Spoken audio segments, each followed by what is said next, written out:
So, hello everyone, it's me Gabby, and I'm gonna be doing some more, I want to read some more Danganronpa Zero, because, you know, I want to finish this book eventually. So, last time, we finished, like, Volume 1, we're on to Volume 2 now. I quickly went back, like, skimmed through the other stream to remember what happened. So, Hyoko was, basically the end of Volume 1 and the start of Volume 2 is like, hey, do you guys remember the Danganronpa 1 cast? Here's a bunch of cameos from the Danganronpa 1 cast, and they're kind of important. So, Hyoko has actually gotten a request from the headmaster, who is her father, to investigate and find out the whereabouts of one Izuru Kamakura, which I think that was actually the first time that Izuru Kamakura's name has actually been mentioned in this story. It's not going to be the last. So, Kyoko figured that out, and in the meantime, one of the, like, old dudes, like, Hope's Peak board member, whatever's they are, she was, like, gonna meet up with him, and then he got killed by a chair that fell out of the sky. So, you know, that kinda just happened. And so clearly stuff is going on, and no one really knows. In the meantime, Yasuke was set to check up on this, one of the, like, student council members, who was, like, one of the only survivors of this, whatever, you know, the worst, biggest incident in Hope's Big Academy's history thing, where, like, all of the student council got killed, besides for them and potentially Izuru Kamakura. He was trying to see if he could get any information out of him, and the student council president seemed pretty much unresponsive and in a coma, up until Yasuke mentioned Junko and Ashima, at which point they opened their eyes and they're like, yes, Junko is clearly involved in this. So, that happened. In the meantime, also, speaking of Junko, Ryoko got a knock on the door from Junko, who basically said to Ryoko, hi, I'm Junko and Ashima. I am going to kill Yasuke Matsuda. Are you going to do something about it?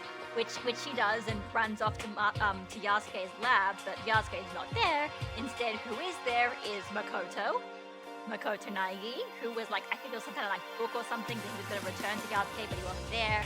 In the meantime, while he's there, Madarai shows up, is, like, threatening to kill everybody again, but then they are actually saved in the nick of time by Mukuro Ikusaba, the 16th student, the one they call the Ultimate Despair. Watch out for her, but we don't know she's Ultimate Despair yet, or whatever, you know.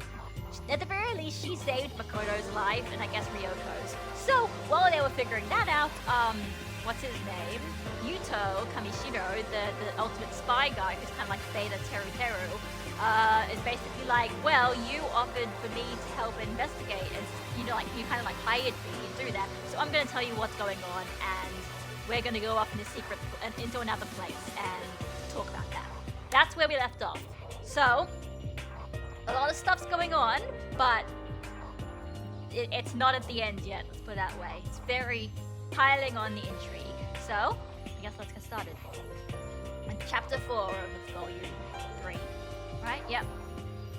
Oh yeah, also there was this really cool line at the end where, like, Ryoko, like, somehow seemed to, like, sense Makoto Naegi, like, ultimate hope superpowers, but, like, she kind of then forgot about it afterwards because it doesn't have anything to do with her. So it's like somehow she knows that he is ultimate hope somehow, which is actually really fucking cool in a stupid shonen power level kind of way. Anyway, let's go. Chapter 4.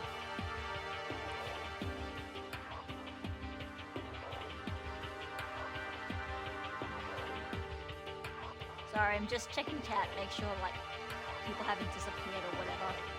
Yeah, no, it's fine. Or, you know, nobody else has decided to do anything. Okay, cool. That's there. Chat is open. Let's go. Chapter 4. Red eyes. What? Is Izuru here already? No, that's a spoiler. The whites of his eyes seemed almost painted red. The eyes turned towards their companion, Matsuda Yasuke. Wait. Yep, no? Oh, the eyes turned towards their companion, Matsuda. Whatever, I think that's a little bit of the grammar's a bit weird there, but whatever. How long have you been conscious? After blinking for a strangely long time, the person on the bed, meaning to ask when Zero was reading his finished, would to do the DR2 Brothers stream. I didn't know, maybe, probably, we'll see. There's definitely a lot of random bits and pieces of DR2, including another book, well, short story, that's in DR2, that you get after beating the game. It's like bonus story thing. It's not like canon, but it's fun. It's a like fun what-if story. So I might read that as well, we'll see. But yeah, I need to do DR0 before that, because in fact, because Danganronpa If, that short story, actually references Danganronpa 0, like, kind of very specifically, like, it mentions Yasuke by name, so it's like, okay, fair enough. Oh, Ranger, but the music's too loud? Is it? Damn it, I thought I changed the volume for it again. 'Cause that one's muted.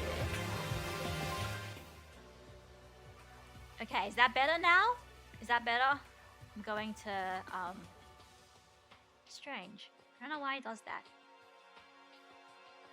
I thought I balanced it properly, but whatever.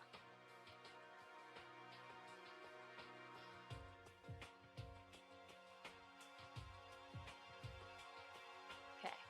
After blinking for a strangely long time, the person on the bed, super high school level student council president, Murasame Soshin, opened his mouth slowly. His lips were parted and made a dry sound as he opened his mouth. Always.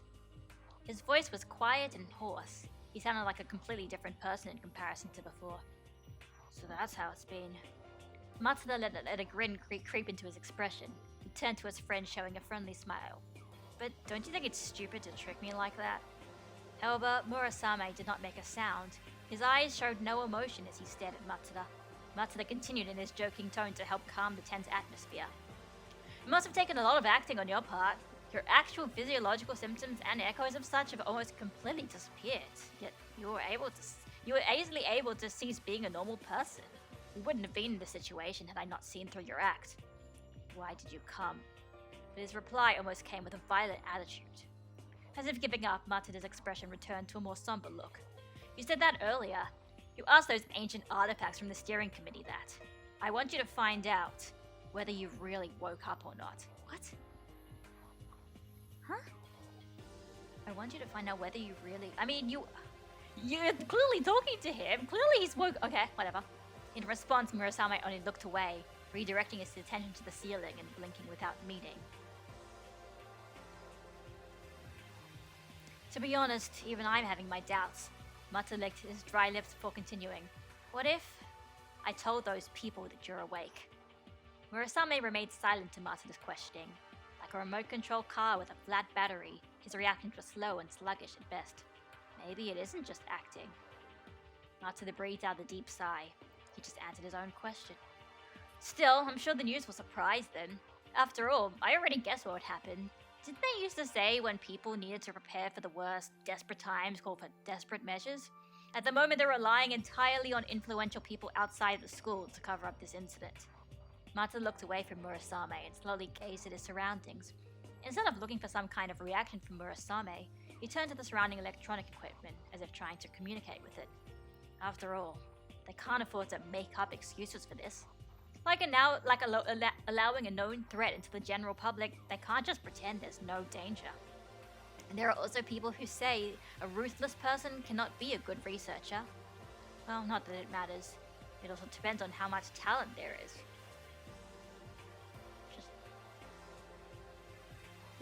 Okay, I think they might have... I don't know if Volume 2 is translated by a different person. I don't know, but like some of this I don't understand it immediately. Anyway, Matsuda stayed talkative, and Murasame didn't shift an eyebrow. Murasame Soshin used to be the kind of person who would pretend to laugh no matter how bad the joke was. It seems like that man was no longer there.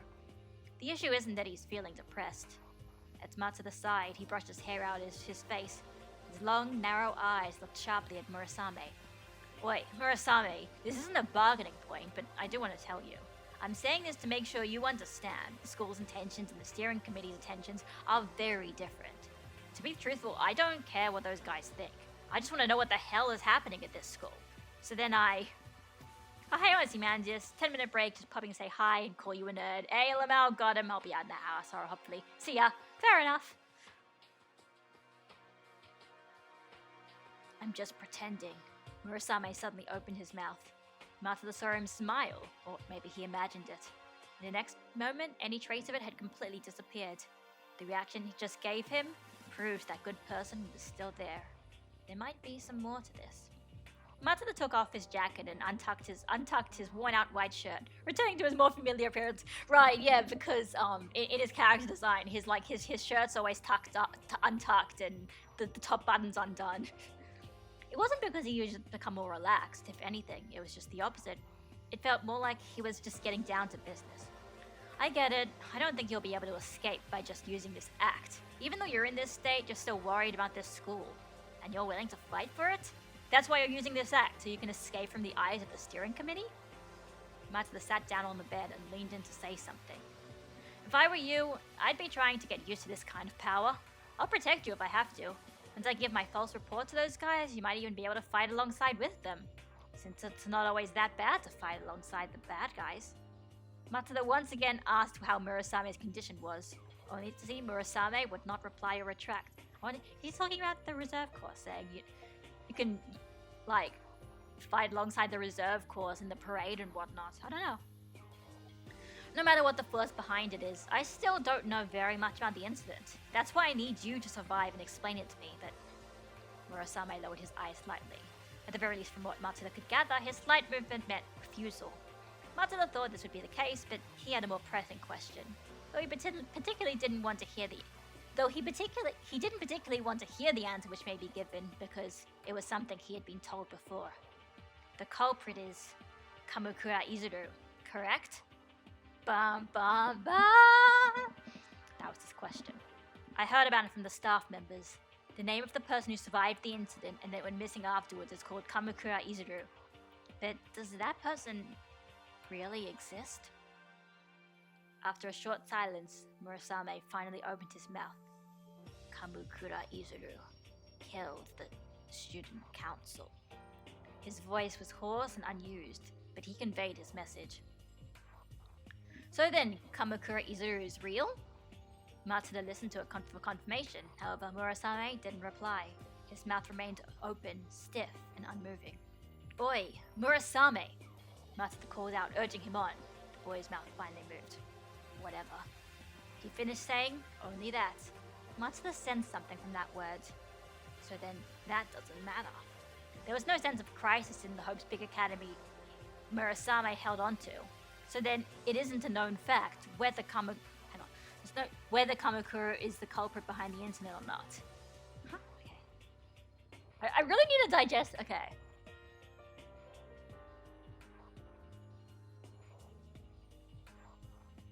He's saying that it's not a problem whether or not Kamakura Izuru is real. So then it's not actually, people don't actually know he's the culprit.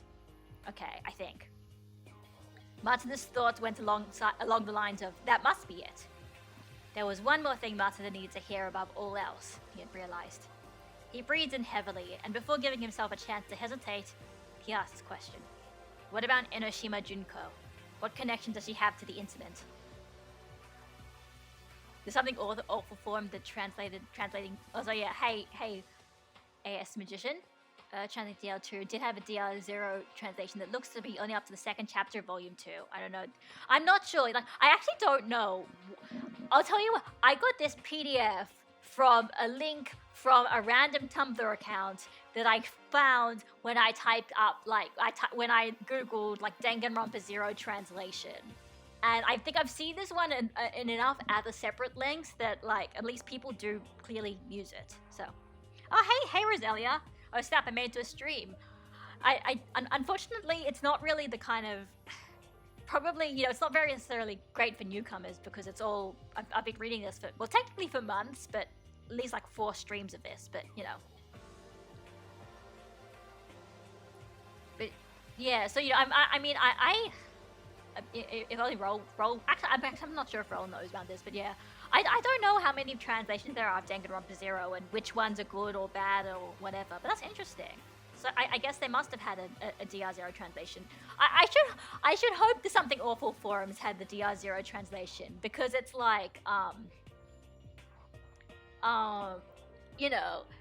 like I need to find I need to, you know,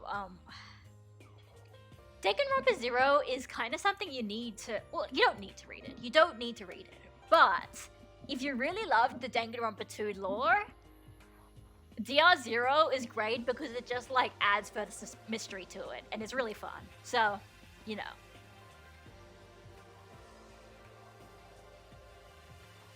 Murasame closed his eyes. It was a blink that seemed to last forever. The next moment, he opened his eyes again. His face was unfamiliar. Tears were threatening to spill from his open eyes. He made a gritting sound with his teeth bared. His crazed expression turned into one of pure exhaustion. Then, Matsuda realized. The person named Murasame Soshin was no longer there. The man they called Super High School Level Student Council President was completely gone. The boy who was familiar to him had met his end. That thing opened its mouth painfully wide. He began to spit out words that did not even sound like words. I must kill. I must kill. I must kill? Who? Who are you talking about? Matsuda placed his hand on that thing's bedside and looked down to him as he asked. Huge, red, sore eyes turned towards Matsuda briefly. Enoshima Junko. Enoshima Junko. The inside of his body was beaten by something as he was overtaken by shock. It was the beating of his own heart. The harsh impact it had caused Matsuda to lose his own voice. Suddenly, that thing screamed out. Ah! Ah! I'm not yelling it too loudly because I'm kind of like I hope people next door don't think I'm going crazy. Blood rushed to his face, flushing into dark red, making him look like a demon. Enoshima Junko, Enoshima Junko, Enoshima Junko, Enoshima Junko, Enoshima Junko, Enoshima Junko. That thing continued to scream horribly, sounding like a broken record. Kill, kill, kill, kill, kill, kill, kill. He kept screaming and yelling over and over again. He continued to scream. As that thing screamed with his entire body, Matsuda began to feel a little cold. It wasn't that he was composed. That feeling was lost, as if his entire body temperature itself has dropped. He already understood everything. He already understood everything about the worst, largest incident in Hope's Peak Academy's history. Murasame Soshin's true enemy, and Hope's Peak Academy's true enemy, was, most likely, Enoshima Junko. That was his conclusion. He had already guessed it as the worst case scenario. Okay, I'm just, okay, alright, okay, now I understand. So, as okay, that's very interesting. But basically, the worst, largest incident in Hope's Peak Academy's history, it is actually shown in Danganronpa 3, the Despair arc, which is a prequel.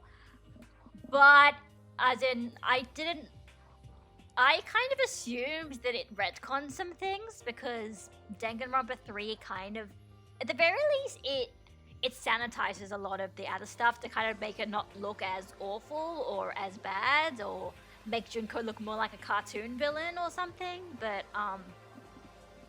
it's interesting in that. So I guess that apparently Soshin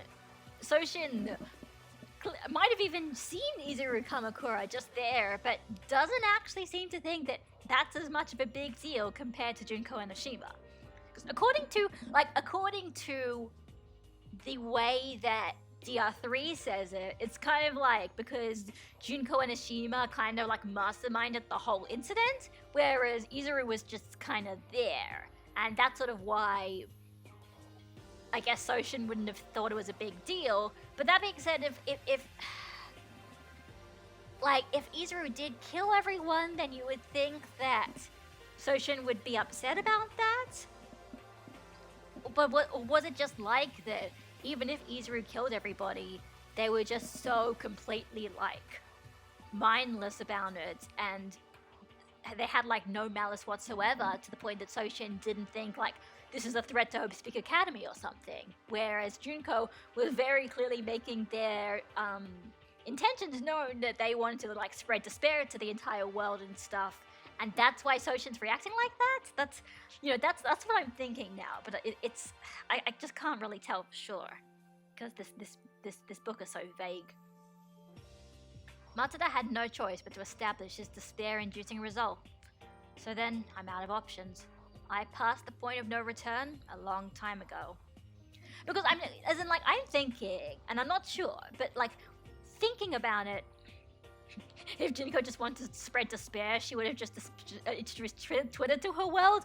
Okay, you say that, but there's a joke in Danganronpa. Well, it's not even a joke. Like, there's a line in Danganronpa 3 where Junko mentions something about, like, disseminal information or something along those lines, and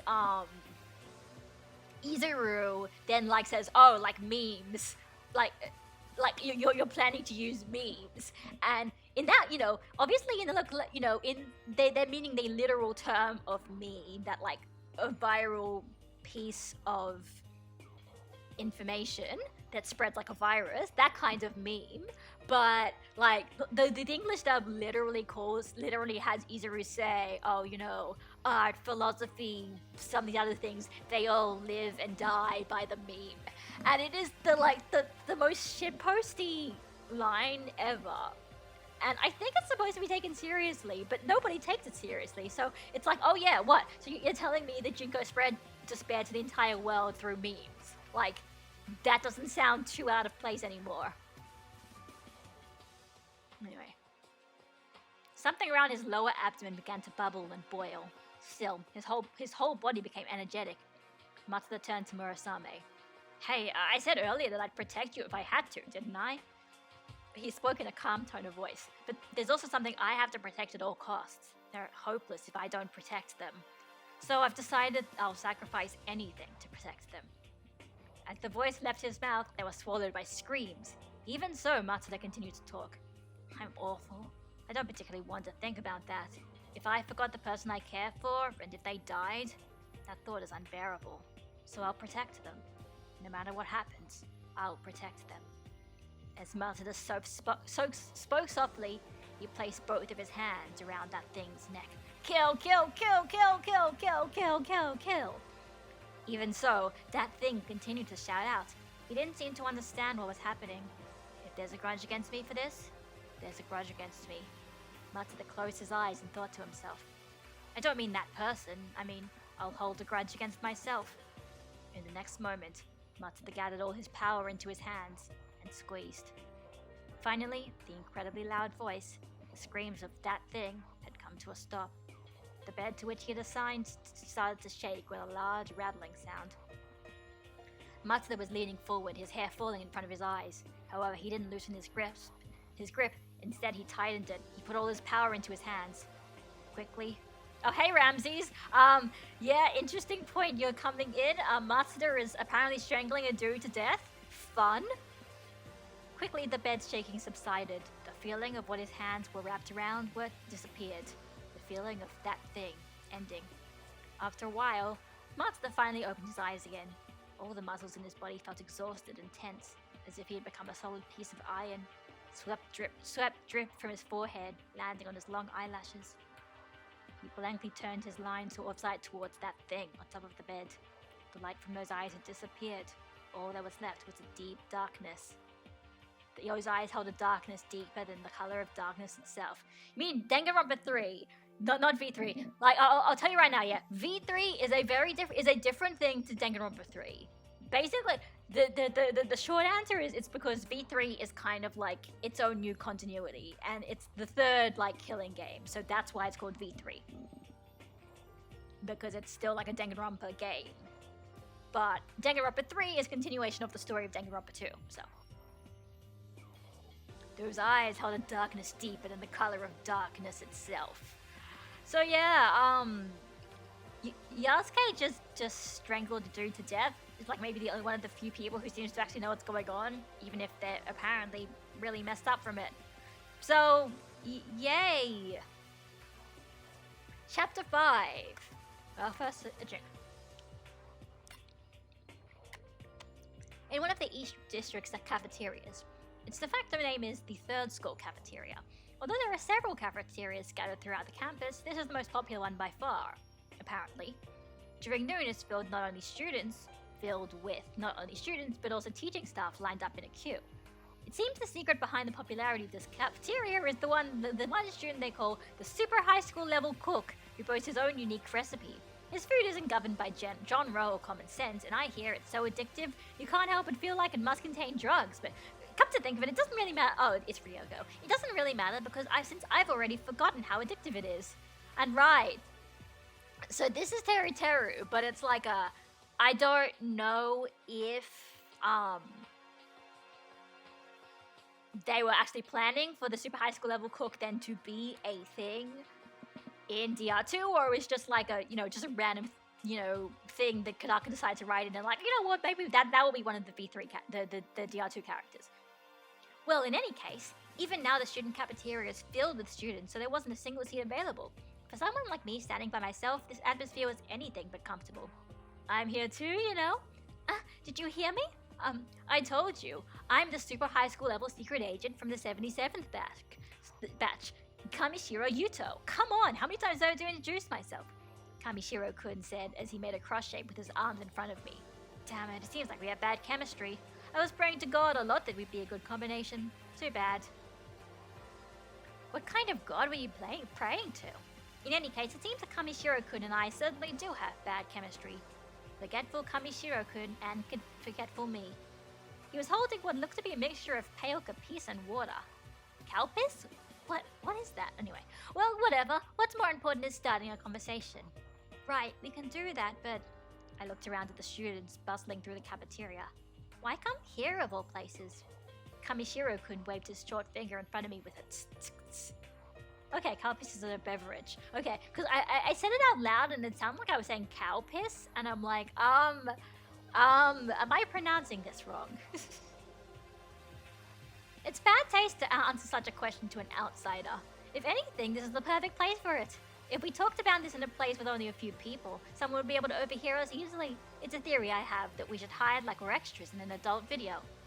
So what you're saying is, if we need to talk about something important, we should pretend we're having a normal chat. What I'm saying is, it'd be lonely if I was here by myself. Okay, cow piss. Okay, so it is pronounced like cow piss. Great. Our casual conversation was buried in the sounds of hustle and bustle around us. See? No one cares about our conversation, do they? Kamishiro-kun had a huge grin on his face like he had just committed some fantastic prank. He moved on to the main topic.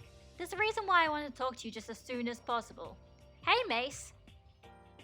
Did anyone go to your room this morning, big sis? Did they? It's fine if you forgot and just check in your notebook.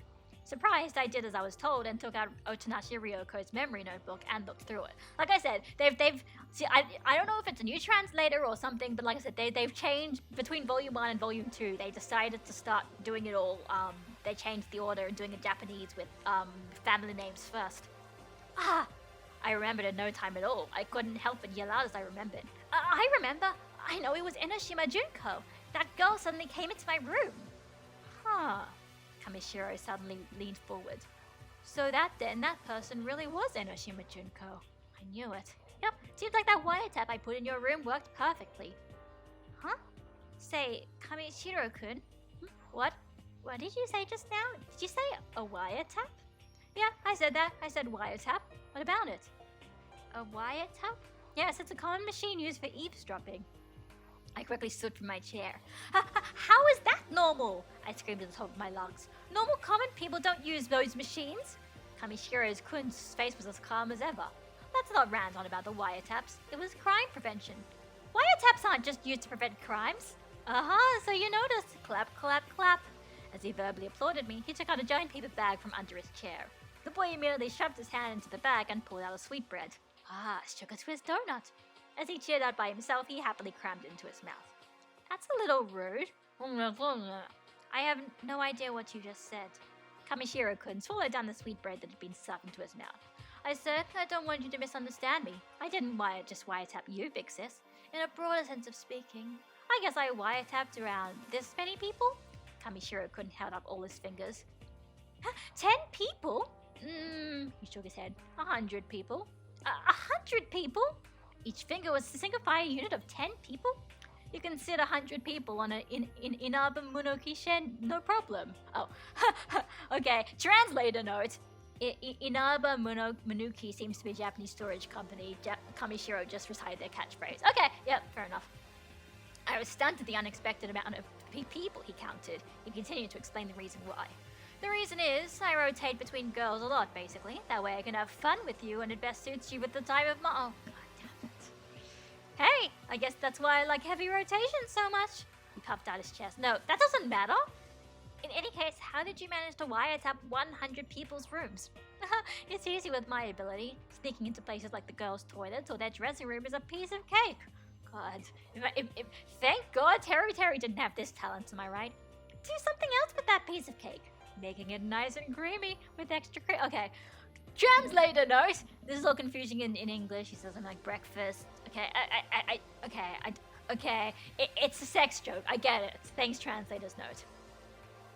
This is already getting out of hand. The hand, the leg, the head, the back, it's getting out of every— oh my god. Let bygones be bygones. The boy wiped away his problems with a simple phrase and started talking about a different subject. When you big sisters are in a room, you sure are noisy, aren't you? Because of that, I could barely hear any of the conversation. So why did Enoshima come visit you? She came because she had an errand for you to run, didn't she? As he said that, he took out now sweetbread. Oh, a cup's paw made in Germany. He looked like he was tasting a rare delicacy as he munched on it. Well, that's— my eyes dropped down to my notebook as I answered him. It seems she came to give me a hint. A hint? I flipped through my notebook. Enoshima Junko's purpose. Oh, wait. I've run out of, what's next? Is this one? Oh yeah, that one's fine.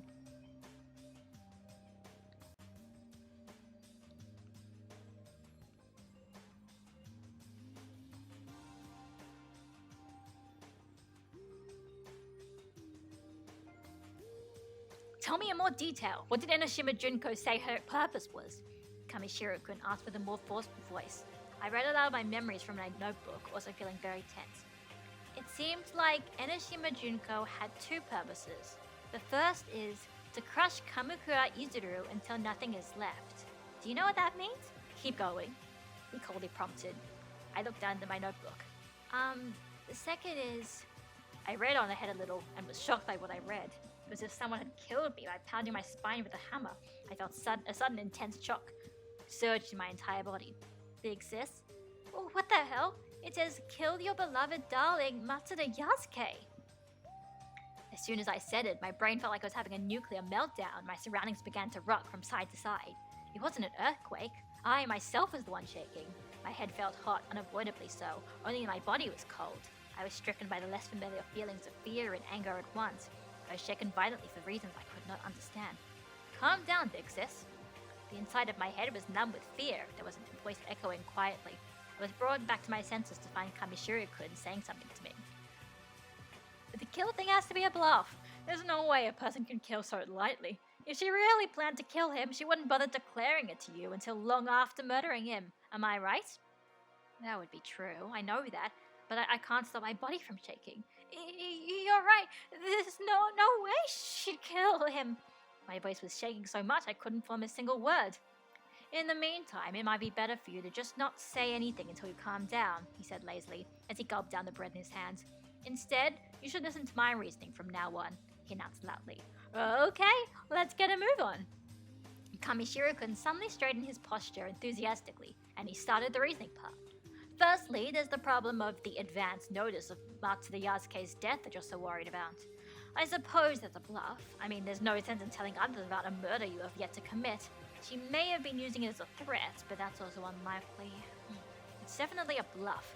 For now, that's our understanding of it, but we should be more wary of the girl's first purpose. Enoshima Junko's first purpose. That's certainly...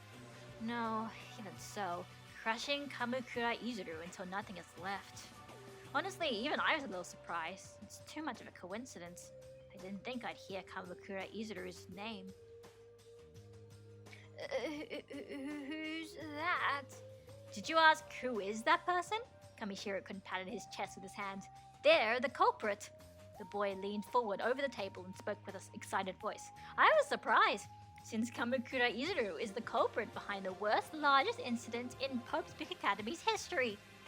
Yeah, the culprit behind the worst big of the blah blah blah. Speaking of, what is the blah blah blah blah blah blah, blah of Pope's Big Academy's history? I tilted my head to the side. Wait, I can tell by your reaction that you don't remember. Kamishiro puffed and pouted. It's boring to show off my deductions to other big sisters, but from now on I should expect your reaction when I tell you my reasoning. Kamishiro-kun really did look bored as he exhaled deeply, but then began to talk again. When I told you the other day, you didn't remember then either, but you didn't bother to ask me whether the worst, largest incident in Hope's Big Academy really did happen, did you? Or not, did you? It sucks that in 10 years of its release, there hasn't been an official translation of DR0 like If and Ultra Despair Hakakure. Well, see, the thing with If and Ultra Despair Hakakure is obviously they were part of the game, so you could just get the localizer to translate the game scripts in the same way they're translating the visual novels. But this was an actual, legitimate, novel that you buy. Same with Danganronpa Kirigiri as well. There's like 7 of those now. I think they just finished. It was going on for years, and they actually finally finished that series. So, it's all about market, I assume. Like, obviously, you've got. First of all, basically, NIS or whoever it is. I think NIS did localization for the Danganronpa games. They're not necessarily responsible for. They only do the games. They wouldn't translate a book and then sell a book. I don't know if they even distribute books. It would probably be, if anyone was going to do it, be Dark Horse, who are doing Danganronpa manga. I mean, maybe I'll send an email to Dark Horse and be like, hey guys, I was thinking you could probably do release Danganronpa Zero. Then again, with all the sex jokes, like the Danganronpa fans are probably going to hate this anyway. But so yeah, it's a different kind of medium. That's the thing. So. But now, I can say with more confidence, Kamishiro-kun clicked his fingers in front of my eyes. The worst, largest incident in Hope's Big Academy history, Kamakura Izuru is the culprit behind the incident. He wore a proud expression as he declared it. After a while of wearing that expression, he spoke again. That wasn't the reaction I was waiting for. He said his one-sided excuses as I tried to regain my composure. The reason as to why I believe this is the case is also why I called this meeting. Kamishiro leaned over face-to-face in my ear and whispered in a small voice. Actually, I overheard a conversation between faculty members. Overheard? Somehow that filled me with a sense of dread. People having the conversation were on school campus, but they seemed to be very careful. They didn't mind spilling out all their complaints when in their own private rooms, though. Like after a love affair. It was the #1 most stale atmosphere. Honestly, those guys from Office Romances are so scary. You don't mean... Oh, it's been a while since you last talked. It was a while? No, I wasn't worried about that, more importantly. Oh my, as expected, I think the wire tab I installed in the female teaching staff's room has at least been a little useful thus far. We should call this operation the Elite Female Staff Set Up with a Dilemma. I see. How nice. Understandably, my reaction ended up seeming pretty idiotic. In any case, the pieces of the puzzle are starting to come together. The worst, largest incident in Hope's Big Academy's history, Kamakura Izuru and Enoshima Junko. Once we find out what the connection between them is, we'll be able to solve this case. So then, it'll only take a little longer? Yeah, just a little. Kamishiro-kun's expression became shrouded. Putting it another way, we just need to take one more step. Here's my prediction. Once we connect one more piece, all the secrets will be revealed. If that happens, we'll understand soon afterwards. There's only one piece left? So, are you going to talk to this Kamakura Izuru person? They're the culprit, aren't they? Kamishiro-kun made a troubled face, tilting his head to the side of my question. I don't think I can. After all, no one knows where they are. One other thing I'm noticing in this translation, compared to Volume 1, is I think Volume 1 they referred to Izuru as a he, at least in some parts. But here I think they're very much saying they're being much more consistent, just calling them they, because they're using Izuru's pronouns. Am I right? But basically just because the whole point is we don't actually know if Izuru is a boy or a man, a male or female. We don't actually know, and even though DR2 calls them male beforehand, before the reveal, I think even then, I'd assume the original Japanese also still kept it ambiguous up until the point of they say Kamakura Izuru is very much alive. Isn't that right, Hinata-kun? So I can't believe I just quoted that. You know, I'm obsessed with this game. Anyway, don't know where they are, so they're missing. I wouldn't call it missing per se. Kamishiro-kun's face only became more and more troubled. His tone of voice became more serious. The human named Kamakura Izuru isn't a member of the regular school, the preparatory staff, or the teaching staff. In fact, I can't find any mention of that person's name anywhere in Hope's Peak Academy. No boys, no girls, no student graduated or presently attending. Huh? No mentions anywhere. It's like they're a ghost. I think the most likely possibility is someone wiped the record clean. A nasty business. I believe it would have been someone inside the school, but not someone within the inner workings of the school. It's too risky for them. So then, there's an accomplice within the school? It's strange, though. For as long as I've investigated it, I haven't found a single student who knows who the person called Kamakura Izuru is. The school began hiding them after the incident, so it would not be strange if there were students who know about them before the incident. However, I never thought there would be no sign of their existence from the very beginning. I'm also interested because, obviously, I guess must have been a thing they added later that Kamakura Izuru was the name of the founder of Hope's Peak, because obviously Kamishiro would have probably picked that up if that was a plot point already. But obviously, it's not. They probably didn't come up with that until DR2. That being said, it's like kind of spelled differently. Yeah, exactly. DR2 has the portrait of Izuru Kamakura. Yeah. It wasn't the headmaster, it was like the founder of the academy. So, yeah. Who knows? No way, they really are a ghost. Stop that. They're not anything like a ghost. Kamishiro-kun puffed out his cheeks. He looked really mad. Evidently, he disliked the turn the conversation took. Anyway, Kamishiro-kun cleared his throat slightly and readjusted his face to a more serious expression as he talked.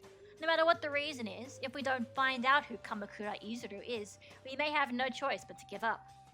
Give up? I suddenly raised my voice. Kamishiro-kun shook his finger in front of my face with another tss. It's no good to jump to conclusion. As I was saying, we may have no choice but to give up coming out from it from that perspective. If we can't figure it out from that perspective, it'll be easier to come from it from a different perspective. It's stupid to always look at things from one point of view. For example, if you only ever look at a middle schooler's boobs, you'll never see her ass. I see. Thank goodness. My reasonable reaction turned into an idiotic one, and I replied overly cheerfully, so what's the other perspective? Enoshima Junko, of course. Enoshima Junko. We always return to that girl's name. I felt shivers go down my spine. Thanks to the conversation I overheard from the female staff, I finally understand. In what way Enoshima Junko is connected to the worst, largest incident in Hope's Peak Academy's history. Kamishiro-kun shot a quick glance to me. Checking my exceedingly weak reaction, he let out a wide sigh. It looks like you don't remember, but other than being the person who started the rumor of the incident, it's a mystery as to what the other connection she has to the worst, largest incident in Hope's Peak Academy's history.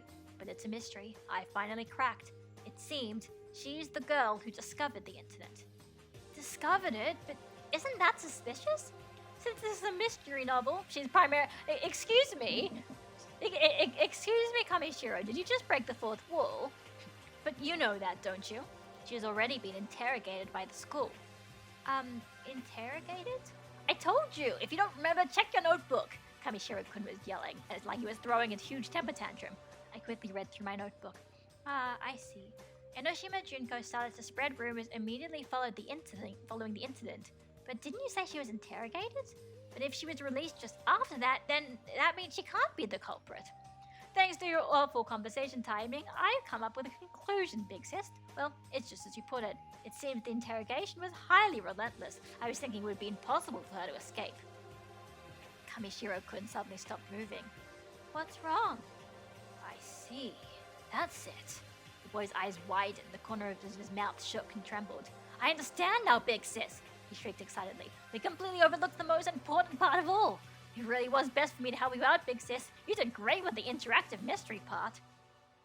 With uncontrollable excitement, he enthusiastically took out another sweetbread out of the paper bag. As he bit into it, he started to craft a new sentence. By the way, it was a jam bun. What I'm saying is, Enoshima Junko was interrogated by the school. That's where the last piece was hidden. Huh? What do you mean? Well, you see, the information I heard while eavesdropping, the interrogation on Enoshima Junko was incredibly thorough. There were things like polygraph testing and kinesics analysis. They started with cliched things like that. Then something called brain fingerprinting, which is slightly different to interrogating. But the thing with brain fingerprinting is it seems to be noted as being a more reliable lie detector compared to the polygraph test. The point is, they were using tests that measured brain waves directly to see if she was lying. Understand? Not really, but it sounds incredible. That's right, it is incredible. The corner of Kamishiro's mouth twitched up into a smile. Not just that, but none of it would have been possible without an expert. An expert? For the interrogation, it seems the school requested a certain student to assist them. Of course, I couldn't find out who the student was, but I finally realized it would be difficult to utilize something such as brain fingerprinting without an expert in the field. They needed to collaborate with someone. If they knew, they would have no reason to imagine it. I'm saying there's someone at this school who is familiar with the intricacies of the brain. At that exact moment, an awful thought came wandering into my head. I didn't want it to come true, so I quickly tried to think of something else to distract me. It has nothing that you know him, big sis. He's the super high school level neurologist, Matsuda Yasuke. I heard something that sounded like a short fuse behind my ear. My mind was drawing a blank. With the death notice from earlier, I knew there was no mistaking a connection between Enoshima Junko and Matsuda Yasuke, but perhaps Matsuda knew Enoshima's weakness. Anyway, there must be a reason behind their connection, right? The school released Enoshima Junko from the interrogation way too easily. He continued to talk on with his eyes shining brightly. I found myself nodding in agreement to everything he said. After he had spoken for approximately an 8 in a day, I couldn't help but feel like I had no energy remaining. Even so, Kamishiro couldn't continue to talk. In contrast to his happy, talkative nature, I come on, guys, read your grammar. I looked depressed at best. The point being, I can't help but feel as though Matsuda Yasuke may have the hidden last piece, you know? I mean, do you think Enoshima Junko has just been obsessively aiming at the good relationship between Matsuda and yourself? Hey, if it really is how I think it is, then don't you think that's the connection? I'm not really thinking anything. I don't know anything. I don't know how the conversation turned to Matsuda-kun in the first place. I don't know. I don't know. I don't know. I don't know. I don't know. I don't know about those overwhelming reasons. It's impossible that everything has a reason behind it. I stopped writing in my notebook because my self-defense is working. If something came and threatened my world, I'd be happier if I just forgot about it. Because if I forget about it, that means I have nothing to do with it. And it protects my world. Gotta lurk for a bit. Alright, see ya, Roselia. It's not English, it's because this thing is fucking 247 pages long. I mean, do you want to edit a page 247 pages long? So, I'll look away from life's inconveniences and misfortunes. I'll chase after my world with all the strength I carry. I've cast away my feelings of self-hatred and guilt, because I'll always forget, whether or not I turn away from the truth. And so, I have nothing to do with the things I forget. That's my self-defense. Yeah, I really do feel like we'll solve this soon. I suddenly realized, as Kamishiro couldn't continue to talk to himself, he was drawing nonsense shapes on top of the table. Say, big sis, it's— oh god damn it. It seems the end of your issue is coming soon too. After I solve it, it'll time for you to get ready to reward me. Polish that fine-ass body. I like to imagine that despite your cute face, at night you're really the Aburenbu Shogun, aren't you? Is that it? I bet you are. Oh, go straight gotta leave. Take it easy, Olaf. Yeah. See you, Roselia. And hi, Alley Cat, as well. After he finished his one-sided conversation, he got up from his chair, though it looked more like he was jumping up and down with it. Alright, we're on a home run now. After yelling an encouraging shout, he turned around. I'm sure next time we meet, big sis, I'll have solved this case. As he waved his hand, Kamishiro-kun departed from the table. It's there is no translation note of that one, surprisingly. I guess maybe because that's one of those things where it's like, you could Google it as opposed to, this is a reference to the catchphrase of a Japanese supermarket chain, so, you know. I assume that's why not, but who knows. However, after only walking a few steps, he stopped. Oh, right. He looked back with an expression that told him he'd remember something. If you don't want to be doing something, sitting around doing nothing, you could look into Matsuda Yasuke's small problem. Well, it doesn't matter how much you look into it, he won't be killed or anything, but I thought it would be good to mention it just in case. Still, I don't know what sort of secret connection Matsuda Yasuke and Inoshima Junko have, but it's better to be careful. Secret connection? Inoshima-san and Matsuda-kun have a secret connection? What the heck? What the heck? What the heck? What the heck? What the heck? What the heck? I was attacked by a wave of anxiety. My chest tightened in pain. I felt scared of everything. I was just exhausted. Anyway, it's about time we reach the climax. You should get ready, big sis. Anything could happen. Kamishiro-kun finished his warning and turned away. This time he disappeared into the school cafeteria's crowd like a ghost. Thus, I was left alone in the school cafeteria. I was still feeling exhausted. For the time being, I decided on just concentrating on taking several deep breaths. There was no reason for it. I was simply stalling time. The time to solve the mystery. Time always relentlessly continued in a steady stream. That's why I spent this time taking in deep breaths. And I forgot. I forgot everything. Perfectly. Very soon, I couldn't remember why I was taking such deep breaths. How strange. Well, whatever. There was no more that I could forget. From that point on, I was bright, cheerful, and brimming with positivity. Without so much of a backwards glance, I walked to the future, filled with hope. I picked up my notebook from the surface of the table, and with plenty of momentum, I stood from my chair and... Huh? I felt lightheaded, or maybe a little different to that. I suddenly grabbed the table with my hand. I looked at where I was looking previously. The words of my notebook danced around the page, distorting themselves.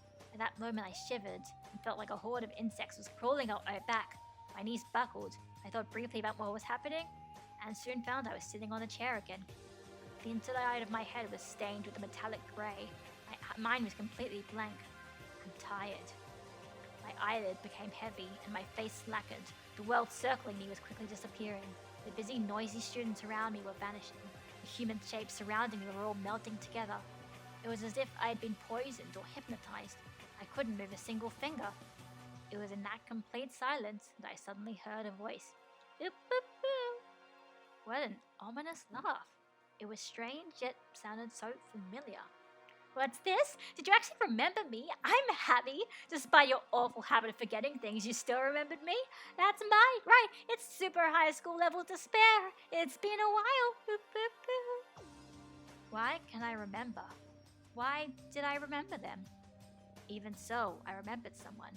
Before, this voice told me something. Let's meet up again, and I'll kill you promptly. Suddenly, I was looking upwards. Before my eyes was a giant shadow standing over me. The shadow had a familiar face, but I couldn't recall any memory of the face. The familiar face stared intensely at me, like it was trying to look past my skin. Their irises were clouded by darkness itself. It was like their eyes were despairing, even in despair. As I looked into these eyes, an unexpected thought popped into my head. So I'll be killed by these eyes.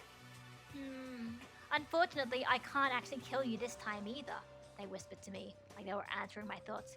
Once again, I can't kill you due to circumstances. Since you still haven't tasted enough despair, you need to taste an even more despair-inducing despair, you see. Suddenly, all the light surrounding me disappeared. At the same time, I noticed my eyelids were shut.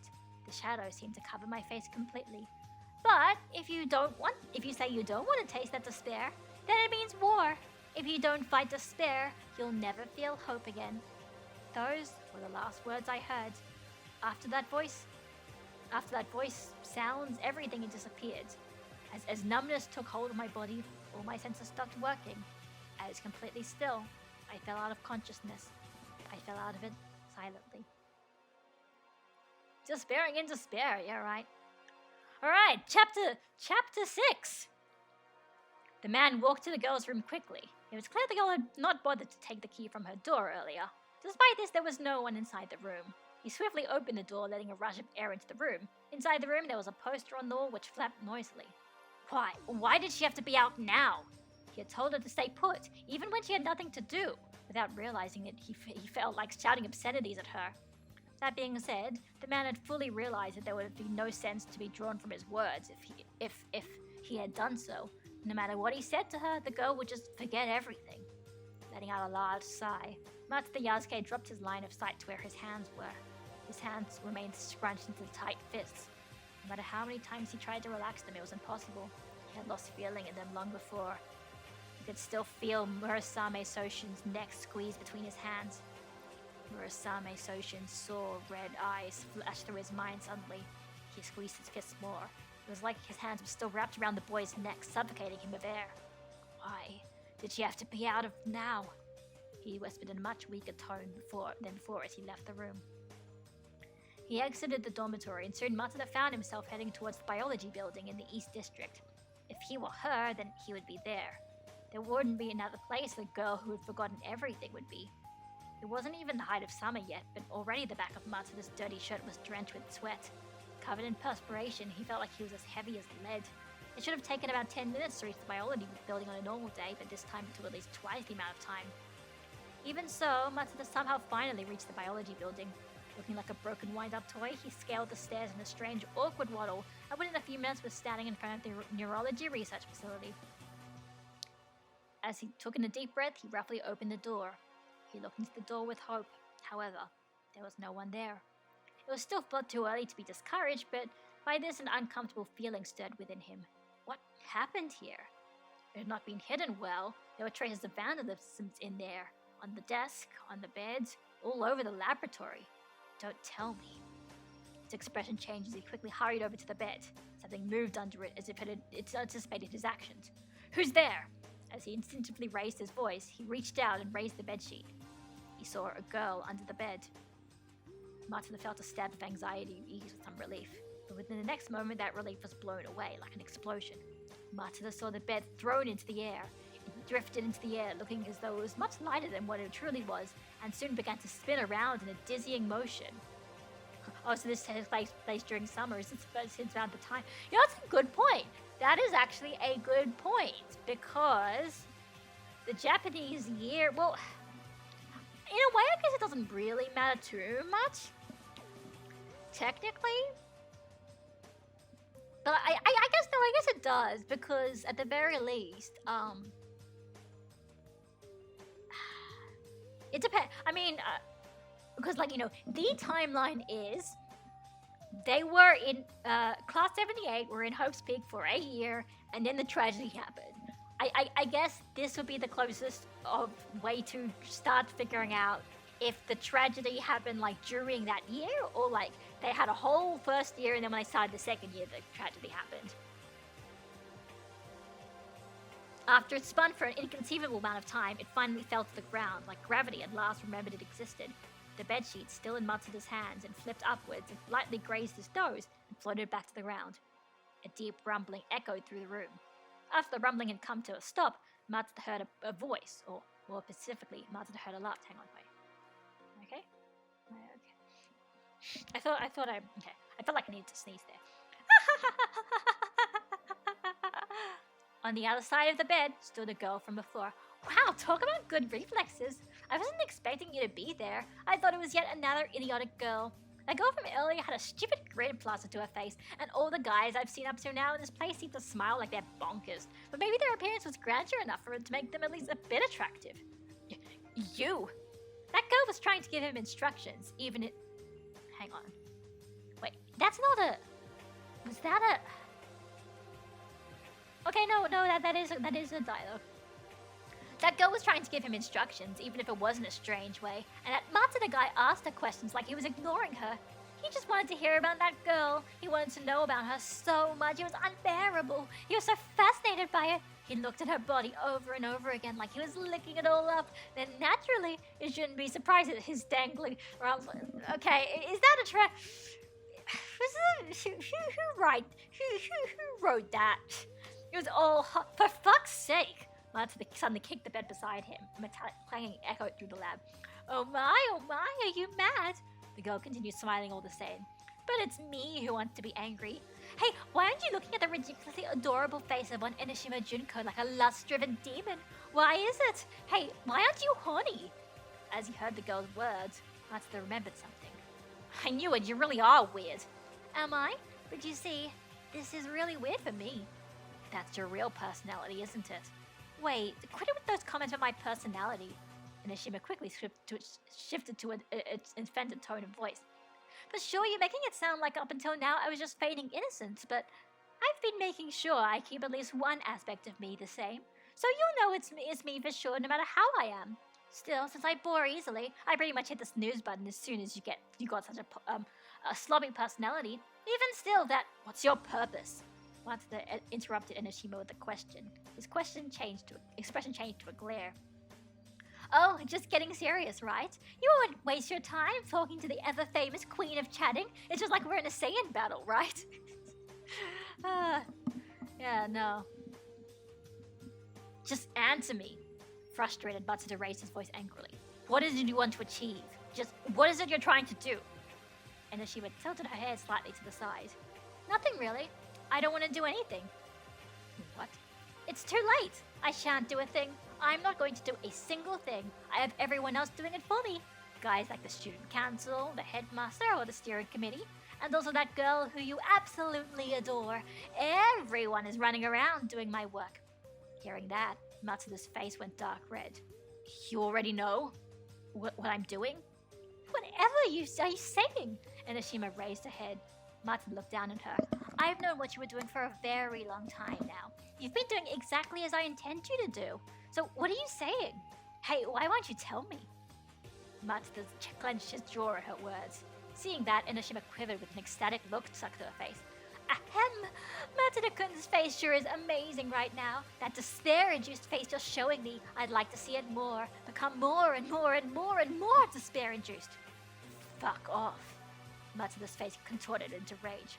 Watching him, Enoshima snorted and chuckled. She placed her hands behind her back as she casually inspected her surroundings. Moving on, though, Matsuda-kun, what is it you plan to do from now on?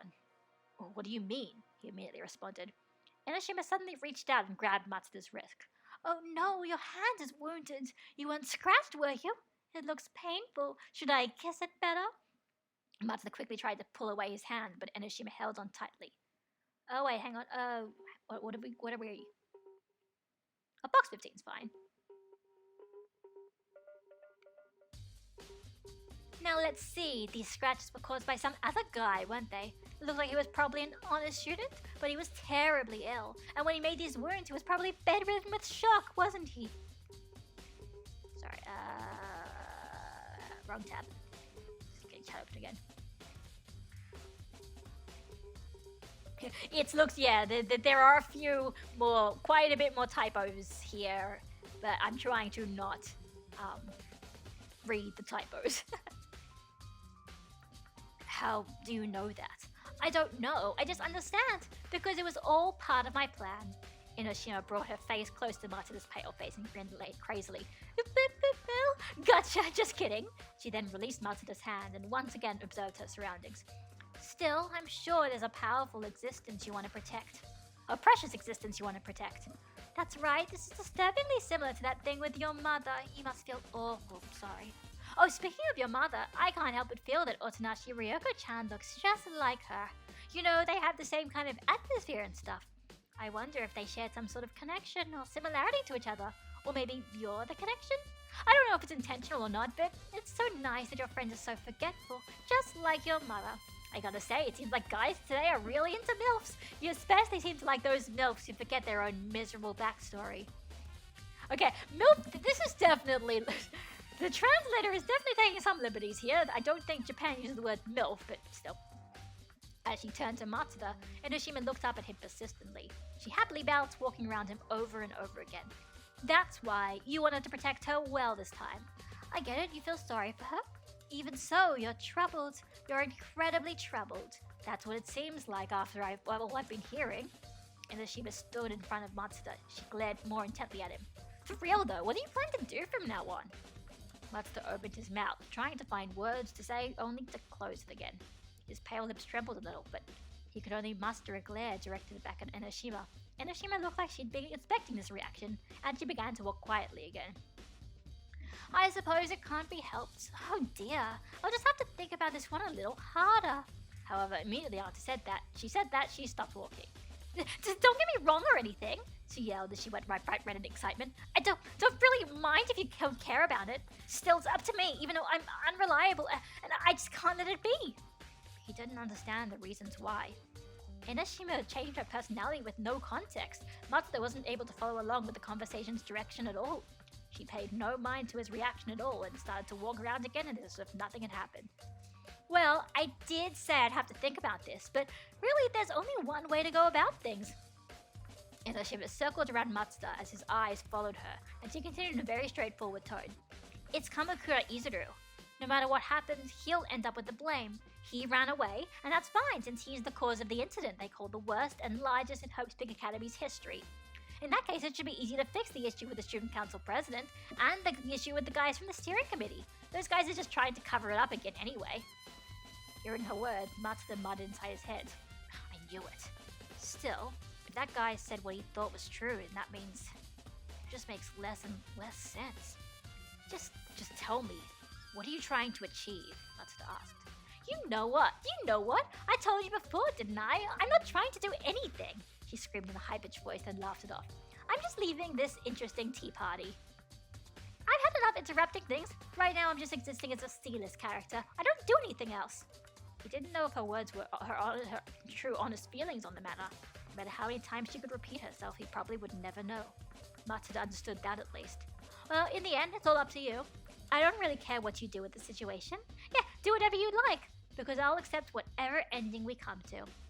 Enoshima stopped talking. She stood in front of Matsuda and turned to the boy before posing another question. So, what will you do? It is all dependent on whether you go along with it or not, isn't it? Although Matsuda understood what she was saying, Matsuda had to ask her something. Do you know where this Kamakura guy's whereabouts are? Nope, not a clue. Enoshima quickly shook her head. Matsuda frowned. But you said Kamakura would get the blame and nothing. Just relax about it, it'll all be clear soon enough. She interrupted him in a high-pitched voice. I know where the guys who know where Kamakura is are, and what they're doing. Soon, I will know where Kamakura is too. The steering committee. Ding dong, correct! Enoshima announced with a cocky attitude. If you heard from those guys, then Kamakura's whereabouts should be easy enough to work it out. But even if they did, it doesn't mean I know where he is, right? Enoshima remained with a cocky attitude, but her voice deepened. That's right, he doesn't mean that. At that moment, the girl's expression slipped and her face deadpanned like she'd just lost interest in everything. But perhaps that's not such a big deal. I mean, if those guys don't say that, then that just means Kamakura's whereabouts remain unknown. Your plan will fail and I'll be ruined. But that's all that will happen, so you shouldn't pay too much mind to it. Sorry. Alright, hang on, let me digest this a bit.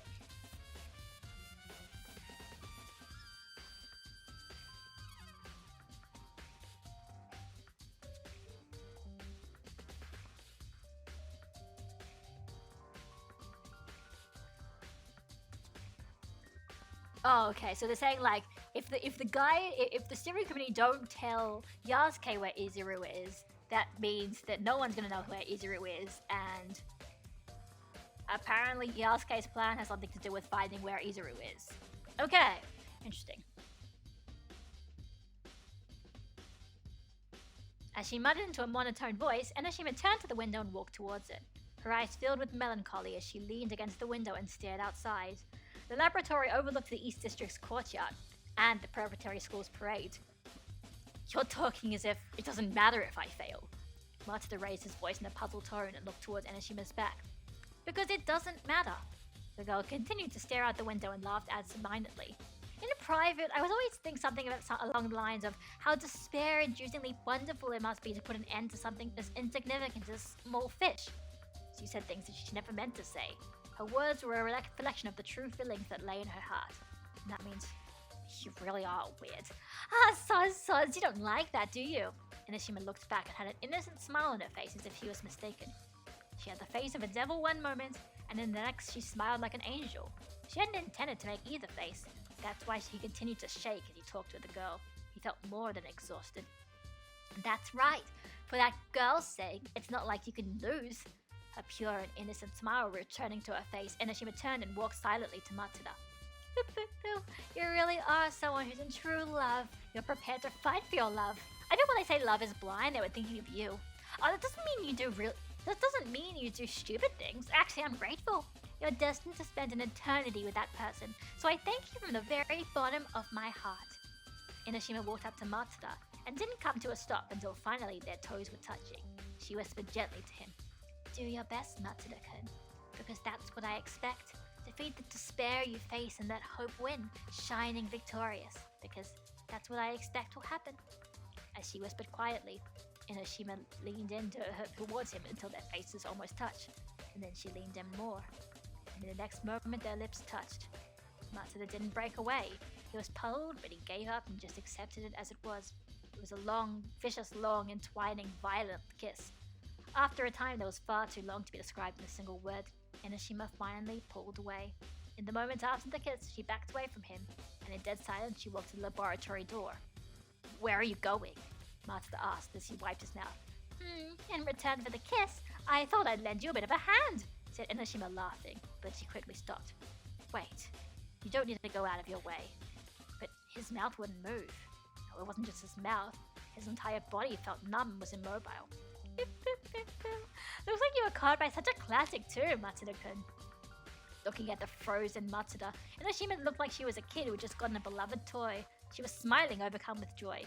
"You know, lipstick is a dangerous thing. My lipstick, for example, has been tainted with poison." Poison, it just sounds like a classic, so nostalgic. But don't worry, it's not life-threatening. Enoshima happily bounced around in Matsuda's still form. Knowing her plan worked, she proudly let her joy show. She finally let herself bounce in front of Matsuda. "Now then, I shall give you one final piece of advice." Enoshima-san suddenly switched to a serious expression like a boxer moment before the bell rings. "You know, in this scenario, only you can make the choice, Matsuda-kun. So think carefully, worry about it, and choose the choice you think is best. Hope or despair. The choices are so diverse and yet surprisingly intricately connected." It's that non-poison poison. Yes, the poison that we are using to not poison Cusco. That poison. Anyway, have a good think about it. It's no good. I'm tired now. I wonder if this conversation is just that tedious. Well, whatever. In any case, that's our conversation for now. Goodbye. She brought the one-sided conversation she had started to a one-sided end. And as she was staggered out of the lab, "Wait!" Despite yelling it out, no sound escaped Matsuda's mouth. The boy stood paralyzed, waiting for feeling to return to his body. Interesting. Chapter 7.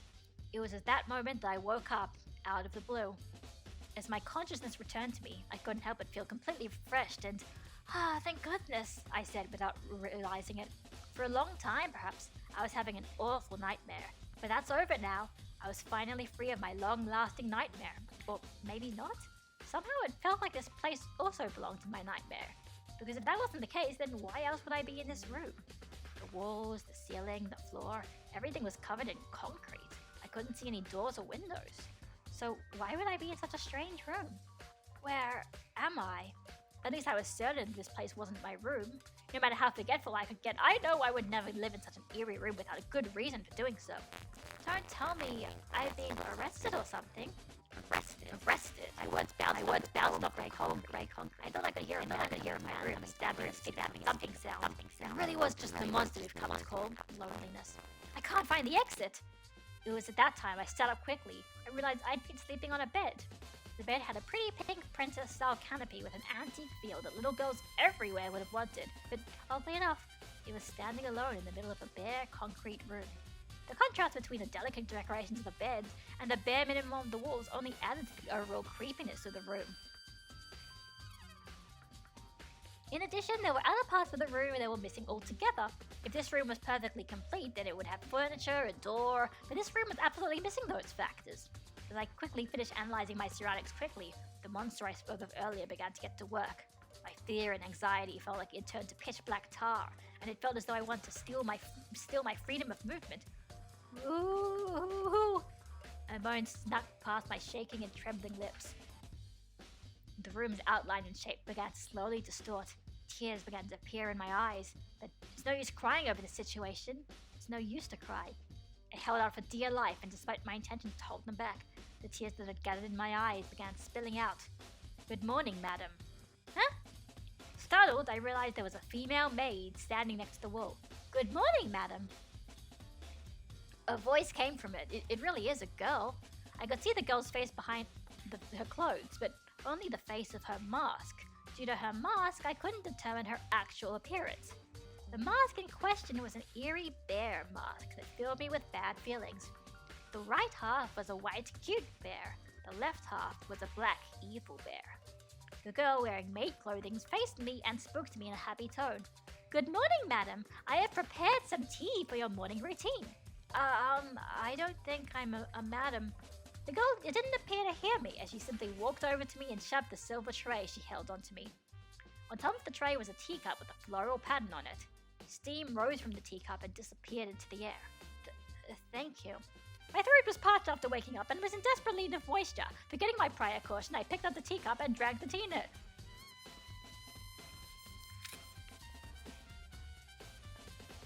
We got hydrated.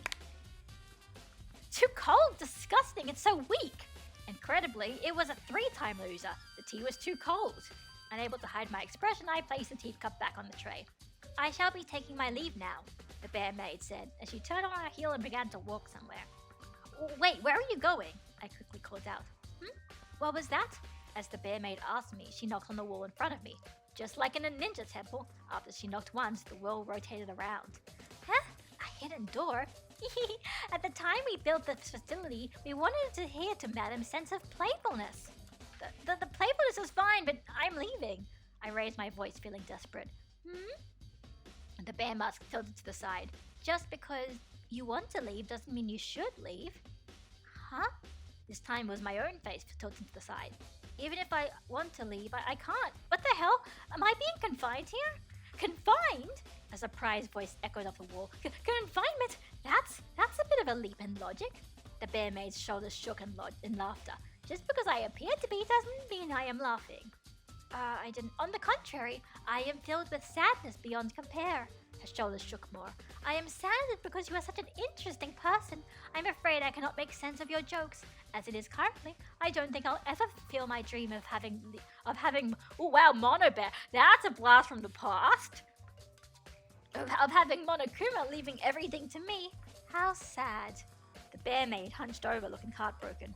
Hang on, what's this? I don't think I've ever fulfilled my dream of having Monokuma leaving everything to me. Okay, interesting. I don't think I understand, but for the time being, just how do I get out of here? Can you show me? As I prompted the girl, she moved to the hidden door. I looked around the room to find my bag beside my bed. Sorry, wait a second. I quickly got out of my bed and picked up my bag. I felt its familiar weight. There was no mistaking it was mine. Now time to get out of here, I said, pushing the bear maid to the side as I left the room of concrete behind me. What awaited me outside the room was a strange sight indeed. It was a wide space that looked like a hall, but just like the previous room, this wall's ceiling, walls, and floors were all covered in nothing but concrete. However, even though the room itself was wide, the ceiling was very low and made me feel like I was cooped up. A fluorescent light hung from the ceiling, illuminated the concrete, which only added to the bleakness of the room. Inside the room, I counted about 50 legs belonging to school desks, each evenly spaced throughout the room. At every desk, there was a person sitting behind it. There were various men and women, all wearing the same school uniform. Furthermore, on their faces they all wore, again, bear masks. The right half, a white cute bear, the left half, a black evil bear. Hey, that bear sure seems popular, doesn't it? The maid next to me, wearing the same mask, answered me. That is not a bear, that is Monokuma. Monokuma? I didn't really care about the name at all. All I could see was many men and women sitting at their school desks wearing the same school uniform and weird and creepy masks. There was nothing I could focus on apart from the same strange scene in front of me. Even so, I noticed that in front of the Monokuma heads, still seated at their desks, were monitors. The Monokuma heads all stared at the monitors, almost like they were preparing to eat them. From where I stood, I could only see the back of the monitors. I had no idea what kind of video they were playing. All the same, they appeared to be focusing their attention on them. They were motionless, staring patiently at the monitors with all the vitality of a mannequin. I, on the other hand, felt like I had found myself in an empty graveyard. What are these people? And I asked timidly. The Monokuma maid answered in a serious tone. We are mutants. Everyone is oppressed, and so we barred ourselves away. You had to? We wanted to. Instead of hope? Please pay attention. Mutants and such have excellent capabilities. For the most part, we have not been oppressed. On the other hand, we believe it would be a waste to not hold back our abilities at least a little. Thus, we would like to experience oppression in some form. I couldn't understand what the girl was saying at all. For the time being, I instead tried to change the topic. By the way, I was wondering where this place is. I was waiting for that, the Monokuma bear maid answered in a proud tone. This is our secret society, of course. Huh? Secret society? Her words seemed too childish, and her childishness seemed too unexpected. If anything, I doubted her words. I thought perhaps it was some kind of metaphor, but no matter what I thought about it, I couldn't think of other meanings for her words. She must have been telling it as if it was. A secret society, though? No one does that stuff anymore. A secret society for mutants? That's unreasonable. What are you guys, the X-Men? Secret society for mutants? Surely you mean unreasonably cool? I should mention us mutants all belong to the preparatory school. This is the preparatory school's secret society. The preparatory school? Finally, something I could believe was true. I felt like she had left an important clue in her conversation, so I took out Otonashi Ryoko's memory notebook out of my bag and looked for any memories about the preparatory school. I found it. I remembered. The preparatory school is... I don't really know. All I read in my notebook was that it existed and nothing else. It couldn't be helped. I would have to ask about it straight up. Have the people from the preparatory school always known about this? Not always. If we imposed, then our secret society wouldn't be so secret anymore. A secret society must act as a secret society, and so must move as a secret society. Still, isn't it still imposing to create a base here? You can't keep it a secret, can you? I must insist you refrain from saying such things. The Monokuma maid suddenly sounded angry. I have yet to hear anyone claim of our existence.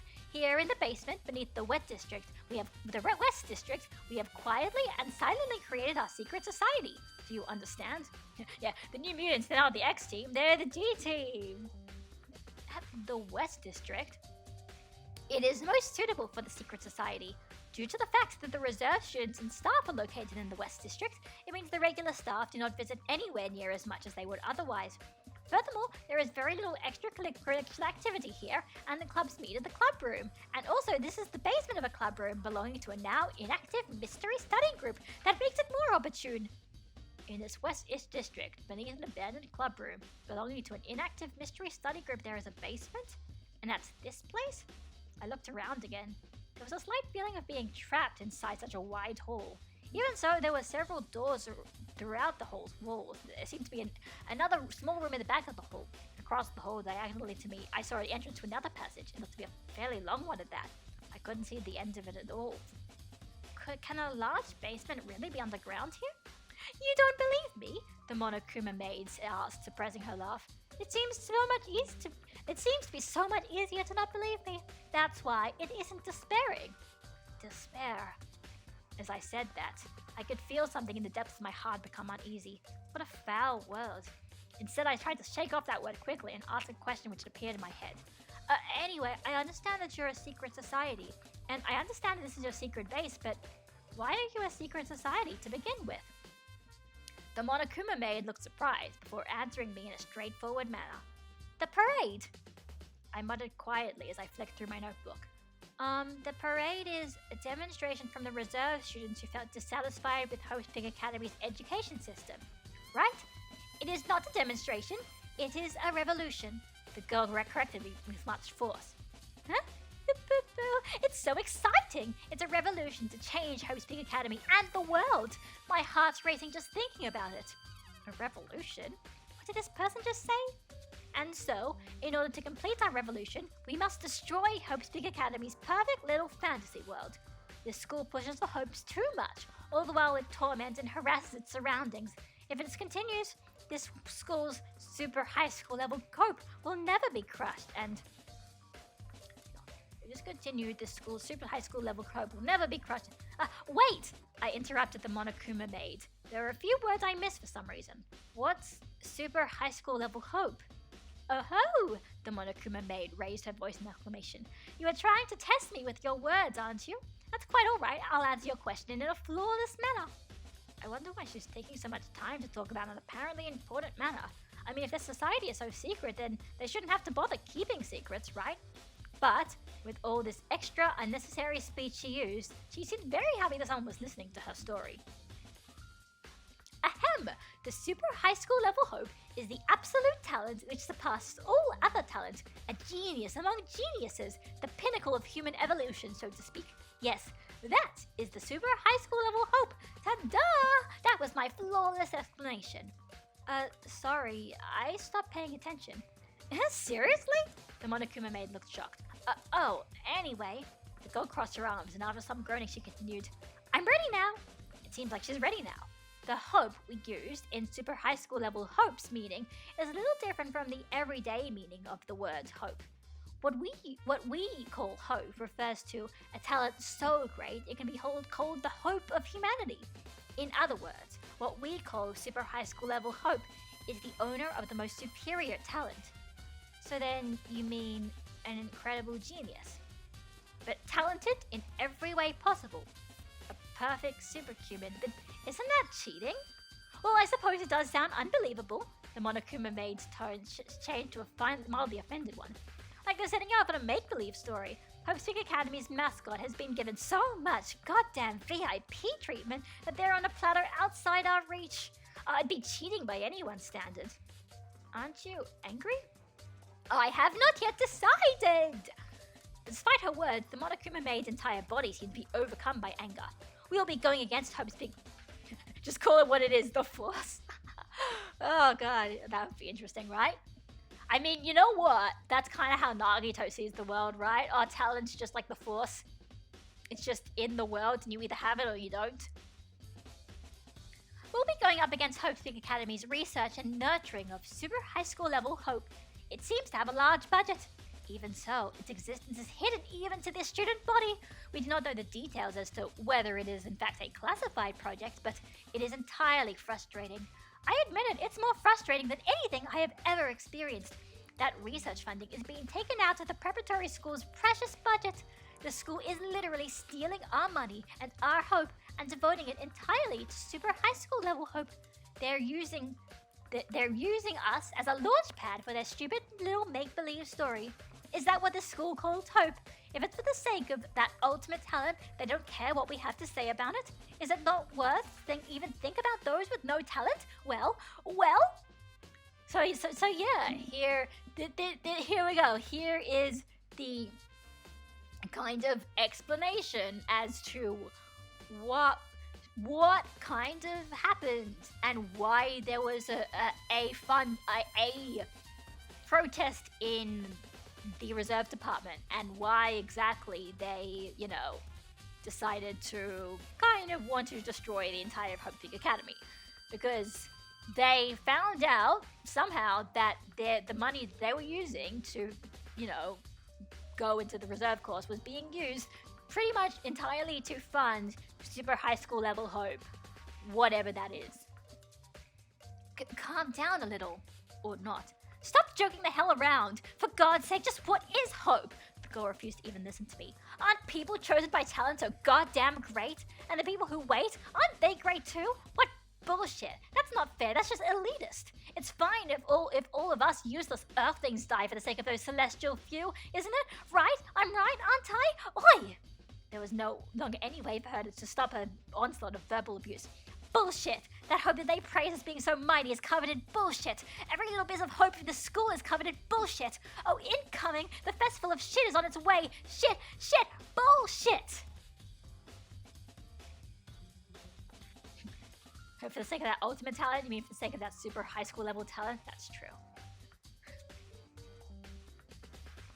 Yeah, it makes sense. They talk about this in the anime, they're explaining it a lot more. Her words overflowed with nothing but hatred. Her hatred was not half-baked either. It was a hatred like a deadly poison. She seemed to be referring to not just super high school level hope, but also Hope Speak Academy itself, and furthermore, the very concept of hope, etc. I wrote this all in my notebook, but soon my hand had come to a stop. Huh? I returned my attention to the notebook. Originally, is what I would say, considering this notebook fundamentally acts as my memory. Originally, I was suspended from school. It also mentions Super High School Level Hope, the parade, the preparatory school, and Hope's Big Academy. Huh, but this has nothing to do with me. This has absolutely nothing to do with Otonashi Ryoko.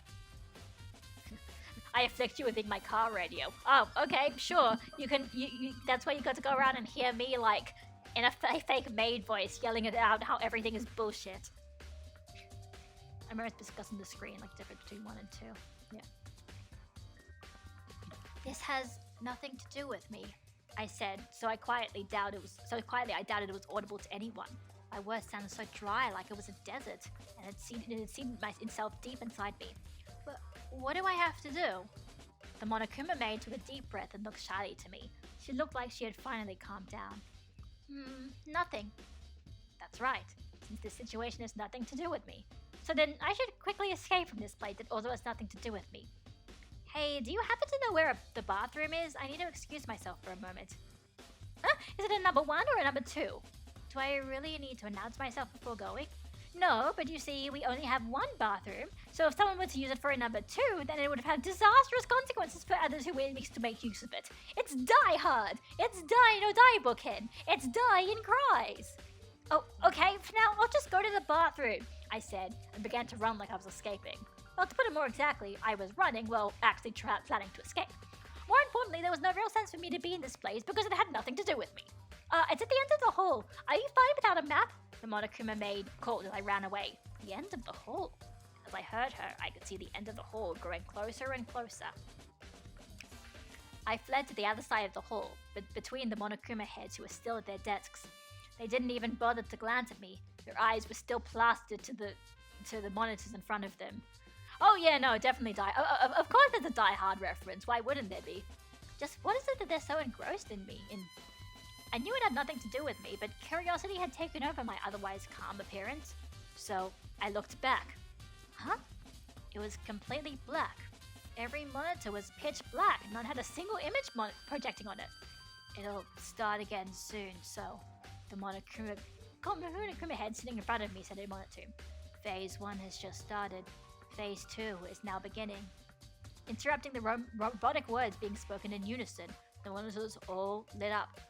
Hope's Big Academy presents Young People, test the true extent of your hope to win. You've all proven yourself to be more talented than anyone else. For your own hope, you must kill more than anyone else has. The final exam of mutual killing has now begun. Phase 2. It used a lot of flashing words, taking up the full screen. Even the local television stations refuse to use it to such an extent nowadays. What the heck? Such a question appeared in my head for a moment, but it was truly only a moment. The image on the screen changed. It changed to red. It was almost like each monitor had been completely covered in bright red cellophane. I looked closely, and in the red I saw something wiggle. What seemed to be a person, I suppose. In the room of red, the walls and floors were dyed crimson. I couldn't make out distinct features, but a body covered in red rising from the ground, wiggling and writhing like a worm. The camera captured it all in bird's eye view. At first I thought it was some sort of avant-garde dance or obscure video art, but I soon realized that was not the case. Immediately afterward, the stumbling person wandered to both sides of the screen. The clothing he wore was almost completely covered in blood. Even so, I could tell it was a uniform from Hope's Big Academy. As the man dragged the foldable chair loosely behind him, someone was begging on his hands and feet before him. The man passed the foldable chair to his other hand and swung it up. When it was over the top of his head, he swung it down and... Huh? I couldn't grasp what had just happened. I just continued to stare at the monitor, dumbfounded. The foldable chair was swung down an innumerable number of times. He continued to swing it down on the groveling man without hesitation. The camera's angle changed and showed the face of the man swinging the chair close up. He seemed to be shouting something over and over again. Turn up the sound. The Monokuma head sitting in front of me turned up the volume on the monitor. I could just hear his yells emitted from them. Box 16's over. What's next? I don't think I really want to do Buzz 16.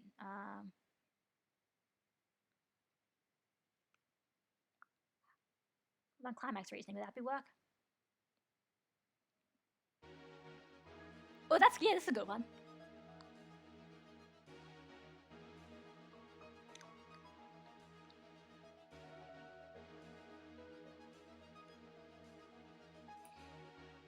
I could hear his yells emitted from the monitor. His voice only grew louder and became heart-wrenching screams. I don't want to die! Apart from his anguished cries, I could hear another sound ringing out. Squelch, splat. It sounded like yogurt and cartilage being mashed together. Every time the man swung down the chair, a sound would ring out. I'm squish. Not bad, splat. It's not my fault, slush. So squelch. I'm not bad, squish. At that point, the foldable chair broke. But the boy groveling in front of him was long past broken. His head was beyond recognition, and instead of looking like a squished tomato someone had dropped, around it was a mixture of blood and brain fluid. I was beyond the ability to adequately communicate my level of horror. In the monitor, the skull was split open, and the corpse was spilling out its fluids. I couldn't look away from the body. I couldn't even move at all. I stared at the monitor stunned and totally dumbfounded. Ramses, imagine if this was what the version in Danganronpa 3 looks like. I don't think it would have been on television. That's enough, the man in the monitor said to himself as he shook and trembled. I've already killed those other two. That should be enough. Wait, man in the... Oh, it's in the person on the film recording. The boy's words were interrupted by sound of thick glass breaking. Before he could come to his senses, another man stood behind him with a bottle in his hand. Without warning, the newcomer beat the first man down with a single blow aimed at his head. As the man clutched desperately at his face with both hands, he roared out like a wounded animal. Suddenly, with some abruptness, he ran from the room, thrashing in agony. Wait! The ambusher trailed after him with unsteady steps. Wasn't the television broadcast of DR3 already censored? Huh. Was it? I mean, I guess that would make sense. I guess that would make sense, but, you know, because, you know, this is just one of those things where you're just like I think, you know, a lot of Danganronpa fans were quite disappointed in Danganronpa 3 because, well, yeah, this scene is not near, like, you know, casual Danganronpa fans saw this scene in DR3 and they're like, what the fuck is this? But, like, really hardcore Danganronpa fans were like, this isn't as gruesome as you would expect it to be. Like, for the thing that plunged the entire, like, that started the events that plunged the entire world into despair, this should be more fucked up. So, especially compared to how they write it in the books.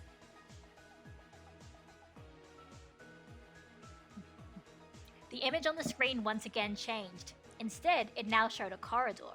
In the corridor was a running man whose face was drenched in blood. Small pieces of glass had embedded themselves into his eyes and caused them to bleed. Save me! He screamed out in a slurred voice. His mouth seemed to open and morph in the shape of a grin, but of course, that was not the case. His lips were torn open and he was no longer able to close them. Standing in front of him was a trembling girl. The girl stood alone in the gloomy corridor, holding a cleaver tightly in her hands. Her creepy appearance filled even me with fear. However, the man running didn't even see her. As he screamed in pain, he ran towards her. As the girl readied herself into a defensive position, she thrust her cleaver up. At that moment, the boy swung down his head. Squelch. The cleaver sunk into his skull on impact. So I actually did watch Battle Royale in the end, and I'm like, you know, you definitely, you see the inspiration of this like, okay, yeah, we are going to do a children's, you know, a death game from teenagers, and it's going to be really gruesome and violent and gross and horrible. That is, like, I can, even the beginning, like, where it's just like this, it starts off with this, like, broadcast of, like, with a whole bunch of text on the screen, like, it like, you know, this feels like that kind of Battle Royale shit, you know? And fun, the most important element. High roll. This is, you know, this is definitely, I was just saying before that, like, you would expect this, you know, obviously DR3's version of this is way more censored and not nearly as gruesome, but like, casual fans, even then, they say, oh, that episode of the Despair Arc was fucked up. Like, God, oh my God, like, you need content warnings for this. But then it's like, the real hardcore Danganronpa fans are like, that was nothing compared to, how they describe it in Danganronpa Zero. Like, people were disappointed by it, but at the same time, it's still like, it's that sense of like, how fucked up is Danganronpa supposed to be? What is the limit to it? You've got kind of on the spectrum of, I guess off the spectrum of like Danganronpa 1, or I guess Danganronpa 2 to Ultra Despair Girls, I guess, because Ultra Despair Girls are probably the most fucked up ones in terms of general content, but yeah, it's it's a very, it's a thing where like, I don't really know what the answer is specifically. Yeah. But yeah, exactly. When you gas up an event so horrible that it instigated worldwide chaos, you shouldn't really depict it at all, really. I mean, that's a good point. At the same time, I kind of appreciate that Kodaka is like, able, like, it's good writing, It's like, if you, like, it's gratuitous, but at the same time, it's like if you want to write up something really fucked up, all power to you, kind of? I don't know, I don't know. Anyway, the cleaver sunk into his skull on impact. The shards of glass stuck in his eyes were thrown out. The man continued to run forward for a few steps before finally collapsing. As the girl's entire body shook and trembled violently, she patiently stared at the corpse. I wanted to die. I had to. The volume on the monitor wavered with a trembling voice. Behind her, I could see the figure of another high school student with an iron pipe in his hands, sticking towards her. I finally managed to look away. It was nothing but a bad movie made in bad taste, in ridiculously bad taste. This was some sort of video the reserve students had made, right? In that case, it was really scary. More than just scary, it was bursting with realism. The dead people were an image that could be associated with cold, which in turn could be associated easily with the illusion of death. The warm blood seeping from the bodies of those dead is incomparable to the heat emitted from their bodies during their time of life. It fogged up the lens on the camera with the humidity. It was like an immense heat that followed death. But just what's going on? It's so... In Mind's Eye thing, I remember Brian De Palma was doing Scarface. They made him cut a scene where they chop off a guy with a chainsaw, and instead it cuts away, and you piece together how gruesome it was by the sounds and reactions. Well, it's interesting, right? Because like, so there's this thing, I don't know if you know, but there's this thing called exploitation cinema, which is essentially just, films that show all the fucked up stuff, and it's basically made because somebody wants to film really fucked up stuff, and it's like, I like. It's a really interesting topic in terms of like how valid is art depicting really horribly fucked up stuff, and what's the line between, is it okay to sort of like indulge in that because it's not real? Is it, it's a very interesting question, and Danganronpa is a story that does engage with that in a very cheap way in some ways, but it is, it's one of those pieces of media that wants to show up really fucked up things, including, teenagers murdering each other, but in a psychopop way, Psychopop. Insignificant, isn't it? Much to my surprise, one of the Monokuma heads sitting in front of me, still staring at a monitor, asked me, "This is hope? This thing is hope?" The boy murmured, sounding honestly uninterested. He spoke, sounding completely immersed in despair. At some time in their life, everyone will come to a point where they only think of themselves. And so, it's mutual killing. Up until this point, people would say it's important to have hope, and so they'll do anything to protect it. People like us have abandoned that nasty habit. After all, it's just an insignificant little thing. He seemed irritated at his own words. His irritation only became more apparent as he spoke. Suddenly, he began to breathe heavily. How long have you been watching this? Always? Not always. We've only seen it 5,818 times. Did he say 5,818 118 times? Huh? I felt sweat run down my already soaked back. No matter how many times someone could say this video was fake, it continued to replay through my head. Despite only watching it once, my brain seemed inclined to believe it was real. This really is something I shouldn't get myself involved in. I have to escape right now! I raised my line of sight until I met someone else's eyes. On the other side of the hall, the Monokuma maid looked at me with patient eyes. She waved with her hand. I only felt more tempted to run away. I felt chills rise up through my spine, as if trying to run from that video tormented my mind. I dived into the passage at the back of the hall. The sound of my footsteps echoed throughout the dark corridor. Once again, the walls, floor, and ceiling were all covered in concrete. Concrete.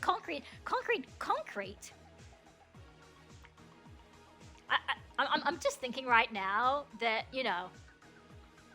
So, remember, at least according to Danganronpa 2, what happens after this is that all of the members of the reserve corps commit mass suicide.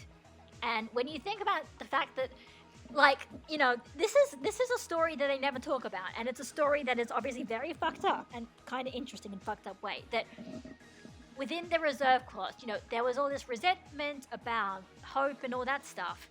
And then, maybe at the same time, this secret club starts being formed in the reserve department, and people start finding out about this secret club that claims to know the truth or whatever, and you get initiated into this secret club where you go down and you basically get forced to watch a brainwashing video about how everything is despair. And I know brainwashing video is like the DR3 thing, brainwashing, it's the DR3 makes it all very close of it's just being brainwashing. Everything's up to brainwashing. Everything happens because of brainwashing. But, obviously the way they say it in Danganronpa 0 makes it, you can imagine this, it's almost like a societal thing. These, kids are just going to school as usual, and then you're hearing rumors, and you're like, oh, did you hear about this? Or, somebody, a friend gets inducted into something, and they come out, seeming completely different, and then they're like, oh, I need to tell you this. And, this sort of slow build to eventually something happening, and then basically everybody dying in the reserve corps. Everyone dies. Except for Hajime, because he's not Hajime anymore. He's not a reserve corps student anymore. This passageway was covered in concrete too. It didn't seem wide enough for more than one adult to fit in. I felt an overwhelming sense of claustrophobia. The only light I saw was the dim, concealed lighting that illuminated my feet. The space was overcome by a strange atmosphere. I ran down the passageway, and suddenly I realized I had no idea why I was running down a passageway. Anxiety took a hold of me. I continued to run down this endless passageway for what felt like a lifetime for me. As I ran through the passageway, all that appeared in my mind was how much I wanted to get out of it. My feet suddenly stopped moving. In front of me, another concrete wall stood in my way. It seemed like I reached a dead end. To both my left and my right were bare concrete walls. But on the concrete wall in front of me, I saw a door leading to another small passageway. Is this the exit? Don't worry, Ozymandias, I'm listening. Holding that belief in my heart, I reached out to the door with my hand. It didn't need a key or anything. The door opened easily. I peeked behind it with high hopes. I just felt a bout of deja vu. Just more concrete. It was a small room within its walls, floor and ceiling. It was just a small room with its floors, wall and ceiling all covered in concrete. But at the back of the room was a bizarre spectacle. 2 parallel sets of iron bars. A jail cell? I walked forward carefully and stood in front of the bar gate to my right first. Bar grate, sorry. On the other side of the bars floated a dark black mist. A chilly, cool and ominous air drifted out from the darkness. I timidly tried to look at the other side of the grate. Who's there? A voice called from inside the darkness. My heart jumped in shock. Eek! Who's there? Oh. I'm like, sorry. My O was like, oh, I know who this is now. I heard the hoarse voice of an old man. He sounded like he was being overly cautious of something awful. There.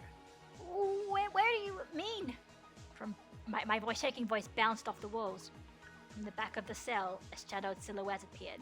They remained seated in the chair with their head drowning as if they were asleep.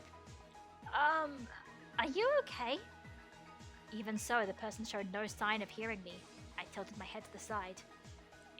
It's It's no use anymore. The voice did not come from the cell in front of me as I expected, but instead the cell next to it. He hasn't been responding since yesterday. Don't you know it's useless? Useless? What's useless? Once again, I looked at the cell in front of me. My eyes finally adjusted to the darkness. The face looking downwards, blanketed in darkness, slowly became more clear. The face had lost its vitality. His surprisingly long, dark red tongue lolled out of his mouth sloppily. I knew at first glance. He wasn't sleeping. He was dead. Eek! I screamed as I stepped back and subsequently ended up landing on the floor after misjudging my footing. It seemed so real. The possibility of the corpse before me being fake hadn't come to mind at all. The situation had become more scary than anything I had ever experienced in my recollection. Shivers ran through my body so much it felt like it hurt. Okay, on the is it an art point, as long as it's fictional, it shouldn't be censored if the artist doesn't want to and it has value. Schindler's List is a great example. Even if it's based on real events, no one actually got hurt making the movie, and it's amazing because it's gruesome and uncomfortable and sad. Yeah, I mean, that makes sense. It's and I mean, especially for Schindler's List. I mean, heck, I mean, yeah, I mean, you've got Schindler's List. I mean, if you ever listen, I did like 3 years half-time-ish of film studies courses. You know, I've had this discussion. You know, if you want, I have watched a few bits of fucked up cinema that were kind of important to watch because they're fucked up. Like, so in terms of Holocaust imagery is one. There's one called it's called Night and Fog by Alain Resnais, which is this French guy, and it's I'm not saying watch it, don't watch it. It's literal Holocaust footage, like taken from people from like, you know, from like World War II, after, like, you know, people like looking through the concentration camps and stuff like that. But you know, like that was. It's controversial, but it's one of those things of like you know, when you need to portray something that's so awful that is, you know, at the edge of humanity. It's like, how do you accurately portray it? Like, if you do look at it accurately, are you fetishizing it? Are you making it a spectacle? Is that appropriate or not? This happens a lot with talking about the Holocaust, but you know, just generally any sort of thing like that, non-fiction stuff. Because I did a course about documentary filmmaking, so we were talking about this a lot. Of like you know, documentaries often, you know, cover some very real fucked up shit, and how do you accurately portray that while being respectful and all that stuff. Anyway. On an effective execution standpoint, gore goes hand in hand with horror. Nothing is scarier than what the viewer imagines, so there's value in holding back just enough, imply how bad something can get, don't right out show it. Psycho's iconic opening comes to mind. That, and also, yeah, Danganronpa, like what can make some of the tragedy so scary is that Junko never like fully explains what happened, just that the world ended and there was a whole ideological battle, and that's, you know, you can think of really fucked up stuff because like they don't tell you everything. And then Roll says, it's possible to send a message uncensored and also be tasteless about it. Life is in the hands of the direction, which is also true. That is, you know, like I said, that is the dilemma. Heck, whether you're talking about real things or about fictional events, that's the dilemma of a, you know. And then, you know, also that kind of thing of like a, you know, if it's tasteless, does it still have value? I know it's like a, I shouldn't necessarily die on the hill of saying that maybe Ultra Despair Girls is still a valid art form. Its existence is still valid, even though it's really fucked up and kind of tasteless about it. But, you know, it's, at the very least, it gives you a lot to talk about. Whether or not it should have been like that I don't know the answers to it. Let's put it that way. I don't know the answers. That's my 2 cents right now, I guess. But hey, this is a good conversation. I'm liking having this conversation. Is he dead? He's dead. The cold air passed through my lips, and I felt unable to breathe. I quickly tried to gulp down a lungful of air with a heavy sob. It was at that point that I heard the old man's voice sounding surprised. Oh. Okay. Another great way is showing the results without showing how it happened. It's why finding the dead bodies in Danganronpa is always more startling than seeing the death in the climactic reenactment. Or, you know, seeing the bloody classroom on the 5th floor. All you see is just blood and you don't know what happened. Just that a lot of people died there. And then TBH, another episode, has other core problems in its message besides its child issues, but that's a conversation when this channel gets here. I mean, yeah, true. I didn't even think about playing Ultra Spare Girls, but maybe I will, and it'll be a very long. It'll be even longer than the game because every time we're just gonna like start talking about the political value of it. Just watch a movie. I mean, it's like I played it fine. I didn't have any problems playing with, so you know, it's not that bad. That bad.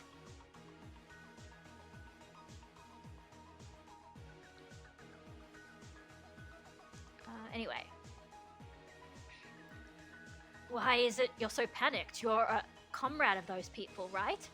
I flicked through Otonashi Ryoko's memory notebook with trembling hands. I almost immediately recalled the memory of the reserve students. Oh, of course not! Please don't lump me together with those people wearing the strange masks. So, you're not wearing a mask? What a strange question. Can't you tell just by looking? I stood up, stumbling out steadily like a newborn deer. I walked clumsily in front of the adjacent cell where I heard the man's voice. I could see the figure of a man hunched over on a chair. I can't see. Huh? The old man raised his hand. The area where his eyes should have been on his wrinkled face, I saw 2 dark indents instead. It wasn't covered by shadow. It was fine black itch stitching, like it'd been done like a sewing machine. Blood oozed from the stitches and dried within the yarn. It all come together in a pitch black mass, preventing the man from opening his eyelids. Great! That's beautiful. I definitely wanted that message. I felt a severe bout of nausea as my stomach threatened to empty itself. I covered my mouth with my hands quickly. You know, this is, you know, I'm just thinking of like somebody who like played the first Danganronpa and is like, okay, now read Danganronpa 0. Like, maybe content warning. The same with Danganronpa, another episode. Like, yeah, Danganronpa 2 has the part where, you know, Nagito just shows up, mentioning that he cut off his hand and replaced it with Junko's. That's you know, pretty fucked up, but this is also, you know, at the very least, more vivid in description. Like, thank God, Izuru, you know, in chapter 0, when like Izuru sees that, he's not like writing down long prose of what exactly the hand looks like. It's just that CG. In a way that makes it a bit better. Yeah, yes, ignoring how Nagito got Junko's hand because it's a plot hole. So, yeah. You see surprise seeing this. You really aren't with them. The old man's voice suddenly changed to a pleading tone. But please, can't you help me? Help me escape from this place. I couldn't thank you enough, so I'm begging you. Because of the skin around the desperately begging man's eyes, it was almost impossible to discern his expression. What happened? I asked a simple question with a sob. They locked us in separate cells. They wouldn't kill whoever they broke the jaw of. That's what they said. Oh God! They wouldn't kill whoever they broke the jaw of? We cheered each other on at first, but the cheering was too much to bear. We were scared. If only we thought of betraying them earlier, there wasn't a choice. So, the old man's voice somehow went even lower. So they broke my jaw. He faced the other side of iron bars. The dead body from the other cell wandered through the back of my mind. I wondered briefly why I had not forgotten about it yet. I think my favorite form of holding back enough is in DR2, where they describe one of the students tried to have children with Junko's child just to get the grey NPC screaming. What did they mean? Did they fuck the corpse and plant a uterus inside? The latter is more implied. Lots of theories, no concrete answer. The fandom always think of something more fucked up in their mind, so it works well for letting the viewer fill in the gaps. Well, see, yeah, because I've heard a lot of things of that, yeah, that apparently that's a mistranslation and it was just that they implanted her uterus in them or something. But, yeah, it's why theory is so powerful.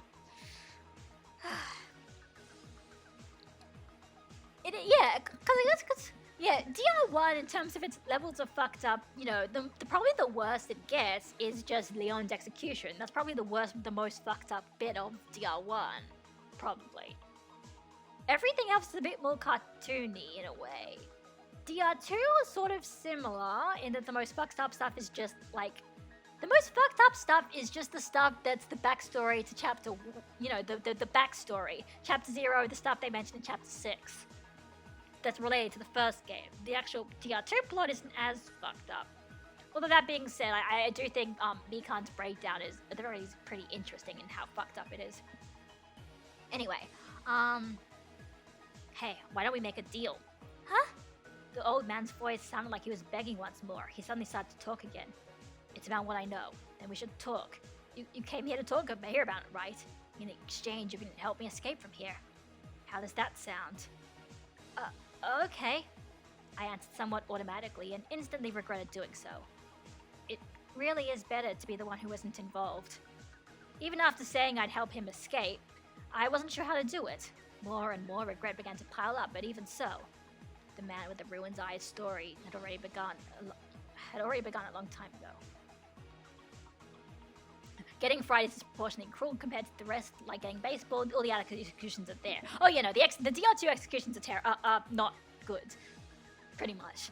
Like, the only one I like is Chapter 2's, and that's because something actually happens in it, It's actually, like, plot is actually happening during the execution scene. It's not just them being, flashy for the sake of being flashy. Anyway, the people from the preparatory school had tried to find out from me about a person's location. They called him Kamukura Izuru. For the time being, I decided it would be best to listen to the old man's story. Either way, it didn't seem like I had any real choice. I'd have time to think about it after the story. I do not know where they found out, but they knew for a fact we were hiding Kamukura. If they found out where he is, they'd be a heartbeat away from true power. True power? I felt my jaw tightly shut at such a cruel sound. Their goal is... You're using the wrong there, guys. Wrong there, but, is to crush this school. Using the existence of Kamukura Izuru, they'll overthrow Hope's Peak Academy from its very foundations.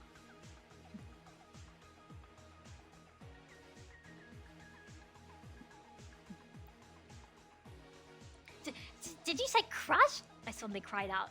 That's too much! If Hope's Peak Academy is crushed, I won't be able to see Matsuda-kun anymore.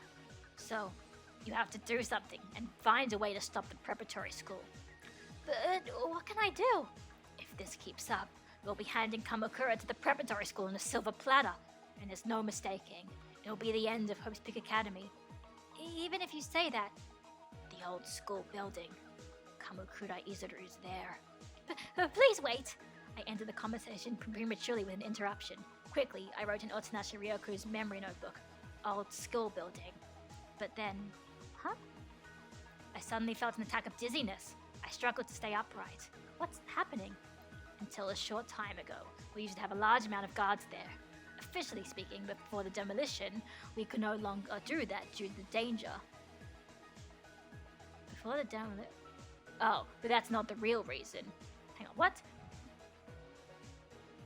In truth, it's because that's where we're hiding Okay, because I was confused at this paragraph because I'm like, then surely you should have a large number of guards because you're putting Kamukura Izuru there. But I guess they're saying, no, we sent all the guards away because we're going to demolish the building soon. But it's actually because we're hiding Izuru Kamukura there and we don't even want guards there because their existence is so secret.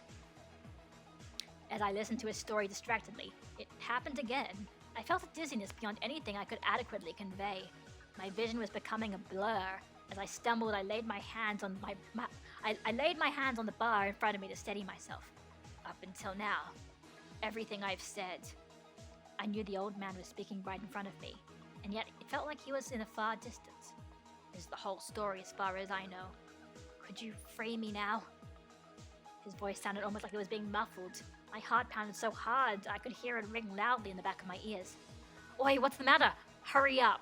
The area around my eyes has been unbearably hot for a while now. I want to go to a doctor. Oi, did you hear me? I didn't. The beating in my ears was only growing louder. It completely drowned out all other sound. I couldn't hear anything anymore. I shouldn't be able to hear anything anymore. and yet I could hear a single eerie laugh. Boop, boop, boop. At the same time, I felt a presence behind me.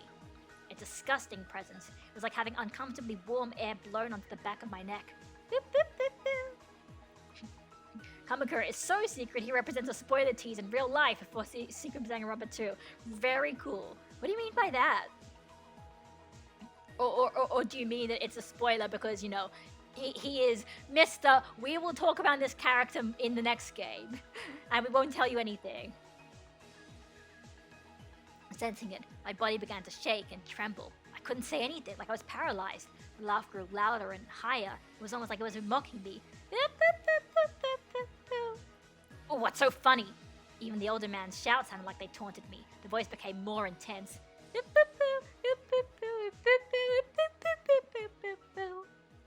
Oh, wait, is that gone? Hang on, change music time. Okay, title screen, despair syndrome. What's despair syndrome?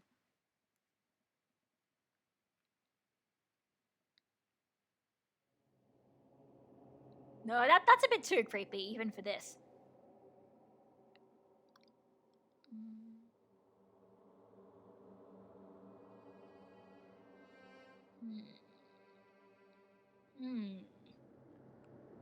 Let's go to New World Order then.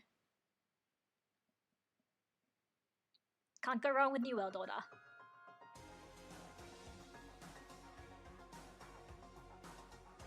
Oh, I already did box 15, so that's why I'm not going to box 15.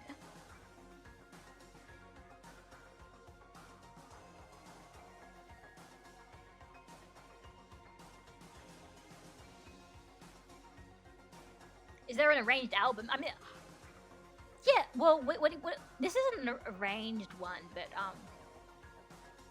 what do you call it? Sorry, I'm getting confused here. Yeah, I mean, I could. Yeah. I mean, this is fine because I can hear when it's starting to fade out, so it's not too bad. Why are you laughing? What's so funny? The old man shouted, his voice filling with uneasiness. He sounded angry and especially hoarse as he failed to grasp what was happening. Shut up! Shut up! Shut up! Shut up! The laughing came to a halt. What a lovely face you're making, the voice was directed at the old man. But I said, you won't ever escape. Your face will only become more despair-induced, you know. What? The old man's face was filled with emotion. For a moment it flashed white. His reaction seemed impossibly odd. The laughing grew louder again.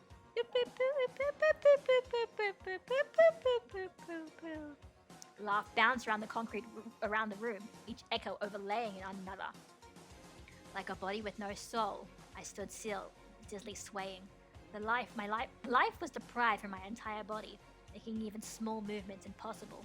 I couldn't even ignore the voices, only try to determine which was which. My consciousness reached its limit. They used the wrong its.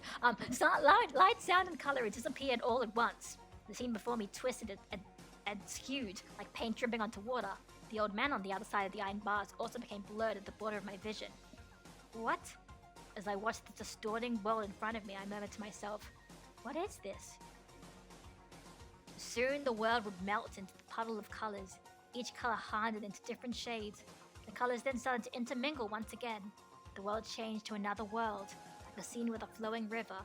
I swayed with the current, and everything in front of me passed me by. Behind me was a giant open door. An avalanche of Monokuma heads poured out of it. Screams echoed from the direction of the cell.